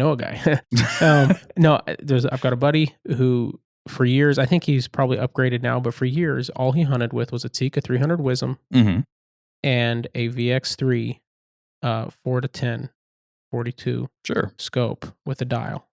And he's killed sheep at 600-700 yards. I'm not saying it can't be done. I'm saying it's very, very viable. It's not. The problem you run into with those lower end scopes is not necessarily that you can't make the shot, but you get a little bit less longevity out of the scope. And you can run into, that's true. That is very true. It's a Leupold. But it's just good practice to keep your scope in the same range as your rifle so that you're growing together. I agree. I've killed a pile of animals with a cheap Remington 770 and an Osprey scope. You can do it. I'm not saying you can't do it. 770 and a Bushnell. Yeah. Okay. I'm not saying you can't do it. I'm saying came on the rifle out of the box. If you're gonna upgrade one, upgrade the other. I agree with that. Now, if you can get a quality optic, like the VX3s are just fine optics. You don't need any. You don't need necessarily VX5 until you start pushing those boundaries. You're gonna get a better quality optic in a VX5. You're gonna get better clarity. Glass. You're gonna get a little bit more. Magnification and things like that, but you get that lit dot in there on some of the VX5s. Yeah, the VX6s all come with that too. I think VX5s all of them do. Optional, yeah. But general practices don't put a Bushnell on $1,000 rifle. We'll just can we agree? We can agree on that. I would say, and I would say don't put a Vortex on $1,000 rifle, but. People argue with us all day about that, and there's people that love Vortex, and there's people that love Leupold, and like I said, I do own a Vortex scope, and I'm planning on just to get it Dalton. I'm going to put that on an AR-15 and hunt with that, just so he can. Oh, I can see the smoke coming out of his ears now as he's listening to this. I've told him I'm going to do that before, All right. Anyway. But anyway, hopefully we beat that horse to death enough for you. Did. And if that's the route you want to go and it's within your range of operation that you're going to be hunting in, go for it, man. You're not gonna go catastrophically wrong going with a burst. Correct. Especially if you want to try out some of these new innovations that they're doing. I think that's a really cool thing that they're doing. But if you want a tried and true, obviously we all recommend Leupold. It's American made. It's it's just a great quality optic. Pretty much anywhere along the span, they make them in every category of price that you can want. They make $2,000 and up, or $500 and lower. Right, or if you feel like really spending the money, you can get on your Night Force or your Swaro. I love all of those. I have many of those brands. Yeah. But we won't get into all that. So we have another email coming into the show from Gary. Now Gary writes into us. With some backstory on him, saying he just got started listening to the podcast and it really speaks to him. Just listened to our episode on Gritty, loved everything I heard, especially when you spoke about ethics and different groups in Alaska. So again, Gary, appreciate you listening. Glad you're enjoying the show. Goes into some backstory about how he got to Alaska and some of the struggles he's been through. Let's see, where do I want to start this? He's traditionally an archery hunter from Washington. So he wants to hunt with the bow, pretty much everything in Alaska that he can. Has shot some black bears with a rifle. But let's see, moving here and now starting to hunt, it's been challenging and continues to be. My challenges I've found so far is he has no wheeler, side-by-side, boat, or plane. No one to go with. He's tagged along with a buddy once before for a moose hunt. Same buddy seemed to have let him down on another hunt. They went hiking in for a bear hunt. And I guess the guy didn't end up following through on a shot and wanted to go home. Right? Didn't want to pursue the bear anymore. He says the biggest challenges he's found is access and cost. He says it seems like only the higher elites can afford to go to the places and afford to go make access for themselves. He's got a bunch of plans. He's been scouring Onyx. And that him, let's see here. He's basically trying to get out in the woods with him and his fiance. His fiance seems to be his biggest hunting partner. Okay. So Gary, thank you for writing into the show. Man, as far as community goes, that's honestly a huge issue that a lot of new hunters in this state have. Is you're kind of in a new, I'll just say, intimidating environment with big critters, both ungulates and predators. Right. It's pretty daunting thinking of going after a moose by yourself. That's a big task to tackle, Right. A lot of meat to haul out. And not having any knowledge of the land, not having any history in the area is a huge thing. And I feel like getting into a hunting community is probably the first and foremost thing. He's down on the Kenai Peninsula, it sounds like.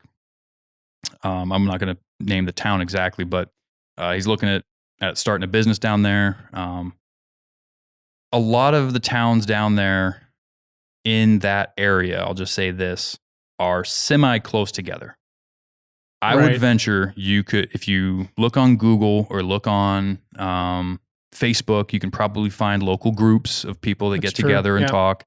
Maybe local clubs, or maybe get involved at the local AC. There's always a local AC, the advisory committee. There's a lot of great resources with all those guys. You don't have to be on the committee to go to the meetings. Right. Oftentimes they'll just have a bunch of chairs. People can come and witness, and you'll get to meet a lot of people that hunt that way. Maybe make some friendships, find some good hunting partners that way. Just talk to everybody you can about it. Just try to build a community basically around what you want to do and your passion. And that's a huge thing a lot of people struggle with up here. There's not a lot of people in a lot of places in the state, but getting out and finding those areas or those people can be a huge game changer when you get to go with people who know what they're doing and know where they're going. Makes a huge difference, and can give you that advice. That's where a lot of people get their knowledge when they first move up here. As far as the access goes, having a hard time finding access. Don't have a side-by-side, don't have a four-wheeler, don't have a boat, don't have a plane. I don't know why you don't buy a plane. It's only $50,000 for a fixer-upper. No, a lot of money and time for school and everything else you got to do hanger that. time. Yeah. No, access can be a big thing in such a big state as this. It really can be. And you're right. A lot of these guys that you're going to witness on videos and on even podcasts like this, other shows, are people that have family cabins places. They have planes. They have boats. They have, a lot of these guys that are slaying bears in April. They've been baiting in the same place for 15 years. And they've got a boat. And they've got a boat or a plane, and they get used to get there. And if you're using that to gauge your success, you're gonna be disappointed. Oh yeah. These guys have all put in a tremendous amount of work and time into getting those results and money into getting those results. So not talking bad about them by any stretch of the imagination. They've earned it. But for the new guy coming in, honestly, the best thing you can do, in my opinion, the two best options are, one, learn to walk a long ways. Yeah. Get yourself some camping gear. I'm not sure. He didn't say why he didn't have a four-wheeler yet. It might be a financial thing. If it is a financial thing, wheelers are expensive. You're going to be paying upwards of $10,000 for a new wheeler, if not more. Oh, more. If you're looking at the Can-Ams or anything, it sounds like he hunts with his family a lot. He's got two boys and a woman. So side by sides, you're going to be paying upwards of 20 plus for those in a lot of cases. 15 at least. Right. And then. So learning to walk a ways is a big one. Learning to get the equipment you need to walk a ways is a big one. Be willing to camp and walk and carry your camp on your back and walk and camp somewhere else the next night and pick up camp that morning and walk and camp somewhere the next night. It's a good way to cover a lot of ground. It's a good way to get back farther into new areas. That's what a lot of hunters do in this state. Even when they fly in, they'll get dropped off and they go and they just camp every night in a new place and they just keep going. Another good option that I would say could be viable, depending on the trails in your area and depending on the terrain. Doesn't work very well in swampy country, but if you can get up into some rocks, into some gravel and stuff like that, bicycles are another really great way to cover some ground. A lot of 4-wheeler trails, like I said, as long as you're above that swamp and you're not going through, knee deep water and all that. You can take a bike a long ways in there. And bikes are a lot cheaper than wheelers They are. You'll have to obviously condition your body to be able to do that. Especially with the backpack and whatnot. With all your gear. Yeah. I know guys that have taken bikes into some crazy places. They have trailers you can put on the back of them to haul some extra gear in if you need to. They're not the best option, but if you have no option right now, they might be a good direction to look at. Yeah. They've got those fat tire bikes right now that seem to cover off-road terrain pretty well. Mm-hmm. They have electric bikes actually these days that have pedal assist, but those are going to cost you just as much as a wheeler does. So unless you just want to look like you work really hard while you're out there, I would just invest your money in a wheeler. Depending on what you're doing and where you're going, that might be a good option. But from what I've heard about them, they have their place. Yeah. But for just trying to increase access, I wouldn't necessarily recommend them. Yeah. My biggest recommendation for access would be there is a lot of road hunting that can be done in Alaska. Oh, sure. Yeah. That we don't necessarily have all these back roads. We do in places, and actually down there, down in the area he's at, there might be more of that direction than there is up here in some ways. But the best way I've found to hunt, and I did this as a teenager, when I don't necessarily, I had a 4-wheeler some of the time because I was, most of the time I was borrowing my dad's, especially as a younger teenager. But once I had my driver's license and stuff, sure, I had a truck and I'd work and then I'd go hunt. And if I didn't have my dad's wheeler available to me, then I was trying to figure out where can I go hunt that I can walk to in a night. What can I do for an evening? Like if it was moose season, right?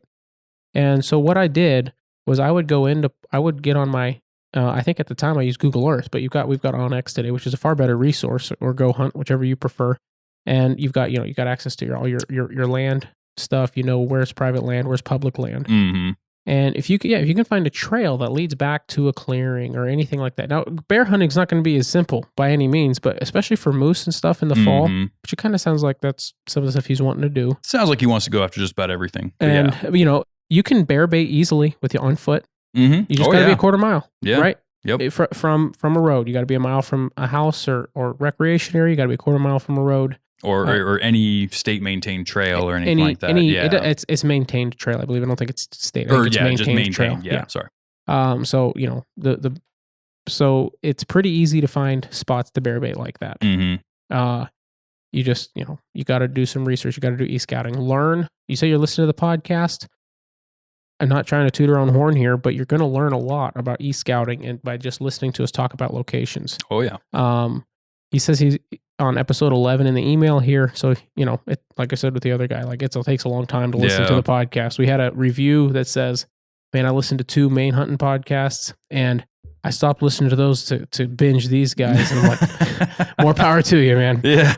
It's a good feeling. Hell yeah. It's awesome. And I think he pointed out that he was looking for more archery talk. He did. And what was it, that episode 19? Episode 19. With Brad Ivy. It's a really good one. A guy we know on who's a huge archery hunter. Kind of very knowledgeable. Yeah. And kind of one of those guys that like, well, if I can't do it with a bow, why would I do it? That's not his attitude all the time. He's not necessarily Cameron Haynes who won't do it unless it's bow hunting. Right. But he's very much, he loves to hunt with a bow. And he is almost more nerd out about the bow stuff than we are with the rifle stuff. It just with the way he shoots and the way he practices and tuning his bow and all that kind of stuff. Because to shoot as long as he wants to shoot, he has to. You have to get into all that. You don't have to get into all that tuning when you're shooting long range with a rifle necessarily, especially with the quality of rifles you can buy today. And good for him. Anyhow, that's a great episode. It's one of all of our favorites. I think. He's an awesome guy. Anyhow, but learn to e-scout, especially if you're moose hunting, if you're caribou hunting, whatever you're doing. Honestly, I've killed more caribou off the side of the road out of my pickup truck than I have any other way. Yeah. I've killed, 2 moose, and one of them was off the side of the road with my bow. Yeah. Absolutely. It's all possible. Right. And so we are bow hunters here. We haven't talked about it as much. We'll get into it more as the time goes. Usually seasons progress. Right. Usually I'm bear baiting when I'm bear banding, I'm bow only. This year I decided to do a little bit of 45-70 and stuff like that to test out some different gear that we're working with. But anyhow, that's kind of my opinion and my thought on that. Like, because like I said, when I was a teenager, that's kind of the way I felt. I didn't have access. And I've talked to guys who say, well, if you spend a ton of money, all year long, just on gas and stuff like that, wouldn't it be better to spend that money on a charter to go get a moose? The truth of the matter is that charter is probably going to cost more than what you spend in fuel.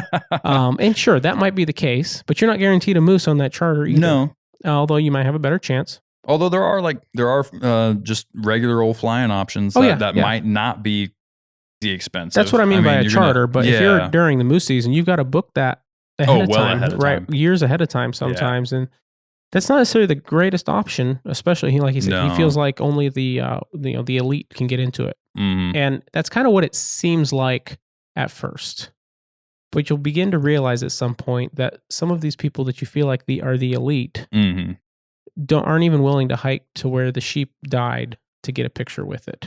They wait for the hunter to go, or the guide to go skin it out and bring it back to take a picture. Sorry, but that's not the elite. He just has money. Right? He's not an elite hunter. Yeah. Okay. He just has money. He paid for the trip, and he gets his picture with the sheep head, and you'll see it. You'll see guys that went on a sheep hunt, and the picture is with a skinned out, but the head and the horns are still attached. And anyhow, don't bum yourself out that you don't necessarily have the opportunity to go to the amazing spots you can fly to. I agree, but there's some amazing spots off the road system. You just got to do the work. Well, and the thing is, those animals can be anywhere. Right. Is there a higher probability of them being back where you can get your super cub? Sure, absolutely. That's why they go back there. But there's just as much opportunity if you're willing to travel. Right. If you're willing to ride your truck farther out of town, if you're willing to walk farther, if you're willing to condition yourself to be able to pedal a bike up a mountain. All of these things are possible. You got to think people back in the day hunting in Alaska before there were even four-wheelers available. There were people doing some of those crazy stuff. Guys did on foot or with it's insane. So my only recommendation there is don't let that get you down. Right. Don't let that get you to a point where you're thinking, man, this isn't even worth it anymore. Like, what am I doing? Like I'm not even going to try this moose season because I don't have a wheeler and I don't have a plane and I don't have a boat. Don't worry about that. Scout areas that you can walk to that maybe nobody can wheeler to. Because I'll tell you this, if you're hunting and primarily looking at areas with, a lot of wheeler trails or a lot of, let's just say, old industrial road systems or anything like that, and you're going to have a high amount of pressure on those roads, those moose or those bears, whatever you're trying to hunt, are going to get pushed to a certain extent. Right. They're going to go where they're not hearing those motors and they're not hearing those other shots. And if you can utilize that into your e-scouting and figure out maybe where these moose are going to be running to get away from all the heavy pressure and set yourself up in that area where maybe there is no wheeler trail, but you can walk there, you've got a higher chance than everybody with a wheeler that's riding that trail. Yeah, I've found some phenomenal spots for moose where guys are wheelering in, guys are argoing in, and I just looked at my maps and found a little pond off of a hillside. Yep. It was a little Iceland's formed pond, right? It's all kind of high ground around it, and it's really deep, spruce trees at a 45-degree angle into it. It's got to be a 75-foot tall spruce tree, but half the trees submerged. That's a deep hole, and it's not very big. But the corner of the edge of that pond, because it's the only pond for some acres, is stomped. I mean, to the point every place you see mud is churned with hoof prints from moose. Yep. And exactly what you said. You find those spots, you find that spot, and you hike over. You might have to bust a little bit of brush for a few hundred yards, but you might find a spot you can sit. And while all these guys who have the big Argos and stuff are hunting these fields, miles off the road, you can go hunt something that they drove right past because they could get back in there, right? And I'm not going to go hike back in 3 miles to kill a moose to carry it out on my back. Sorry, it's just not what I'm going to do. But you have other options. I do. But what Yeah. I'm saying is I get not hiking 3 miles to want to kill a moose. I get it. But especially if it's by myself I've done it. or if it's me or one other guy, that is a tremendous amount of work. It is. It took. The regulations say you're not supposed to debone a moose in the field. Oh, I don't ever. Which, I've got a whole spiel I can go on that, but I'm going to say that for another episode. But if I did hike in, say 5 miles and shot a moose by myself, deboning that would greatly reduce the amount of weight I had to carry out. I have very strong opinions on that, but I'll save that Okay. for another episode. Okay. Well, let's see. You want to use the bones? Yes. Okay. Well, no, I get that, but there's a lot of people who don't care. They should, but that's Well, again. I don't think as long as you eat the meat, you're not that much waste. But anyway, another episode. But anyways, don't let it discourage you, man. Right. There are options. You just got to be a little more creative. We talk about it a lot on the show. If you can ride a wheeler in and get your caribou, and that's success for you, and that's getting that meat home for your family, that's awesome. But there's a lot of guys that go out on their wheeler and don't come home with meat. Right. There's a lot of guys that go out and they're not willing to walk farther than their wheeler, when they realize they're not being successful.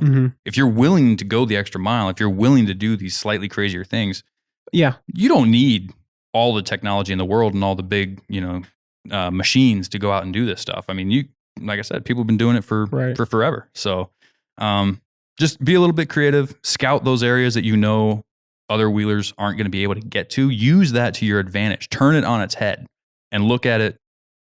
I guess you could just say glass half full.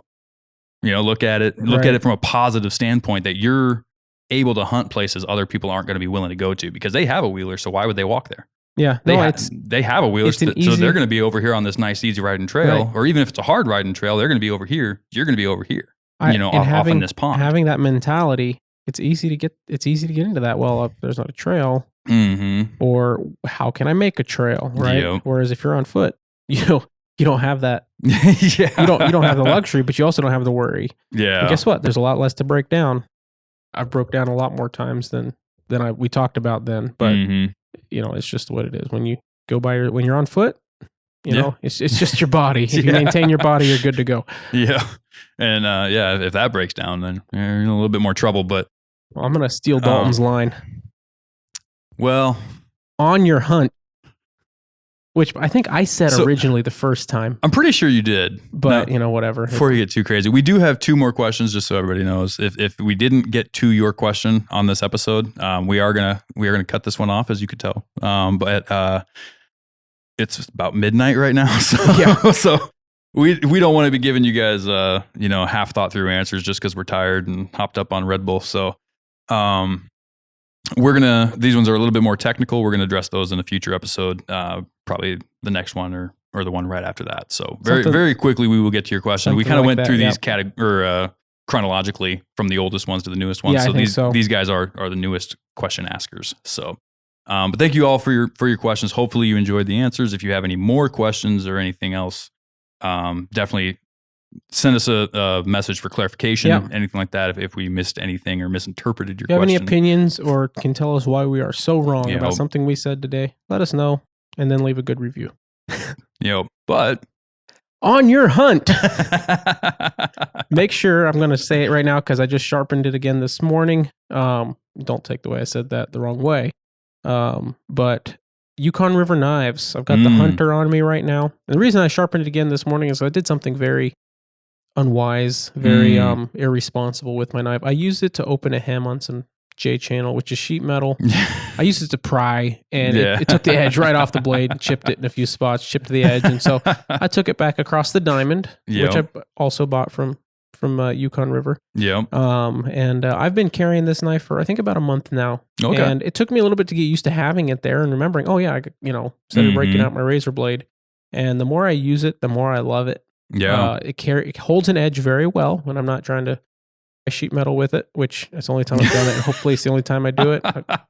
I don't think that's what they advertise it's designed for. It's anyways. not. I will say it worked very well, but it didn't cut very good after that. But at least it sharpened back up. Oh, it sharpened right back up in a very short amount of time. That's one thing I really like about this knife. It's real easy to put an edge on with that diamond, but it holds its edge very well as long as I'm responsible with it.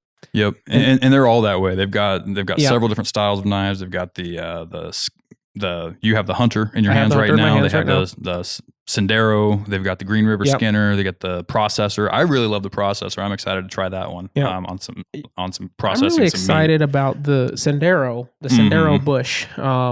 I've got that one in my top of my backpack lid right now, ready to skin out a bear when one walks in front of my sight. Hopefully soon. Hopefully before the next podcast, huh? Absolutely. That would be awesome. But where can people buy those?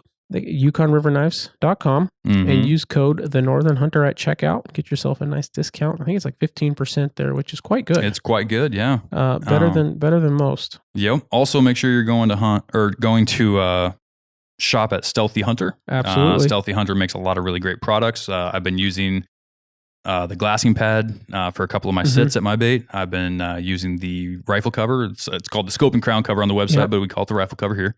Been using that to protect my rifle on my wheeler, and it's on my new Weatherby right now. So nice. Really, really happy about that. It does a great job. Just snaps off with two really easy snaps, and it's covers the whole action and everything. It's a really great piece.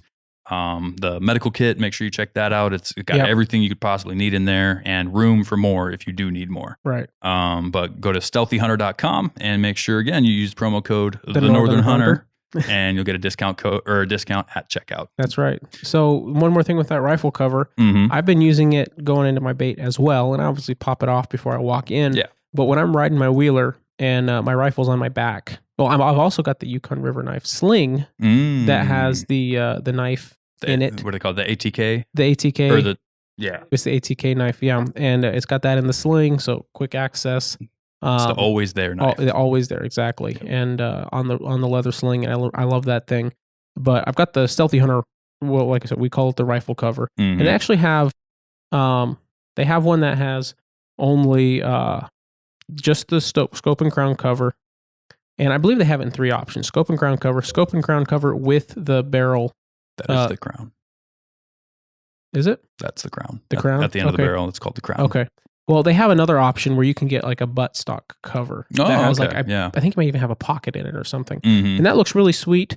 I don't have that on mine. I've thought about getting it though because my rifle has a laminated stock, and I've been busting brush with that rifle now for a month and a half. I didn't know they had that as an option. That's pretty cool. And it's getting scratched up. And I'm going to probably, it's sad because it was such it is a brush rifle, but with a wooden stock, it's always sad to see that happen. Right. But it's been amazing because I've got that pad around the scope and the action and everything on that rifle. And when it's on my back, it's a lot more comfortable.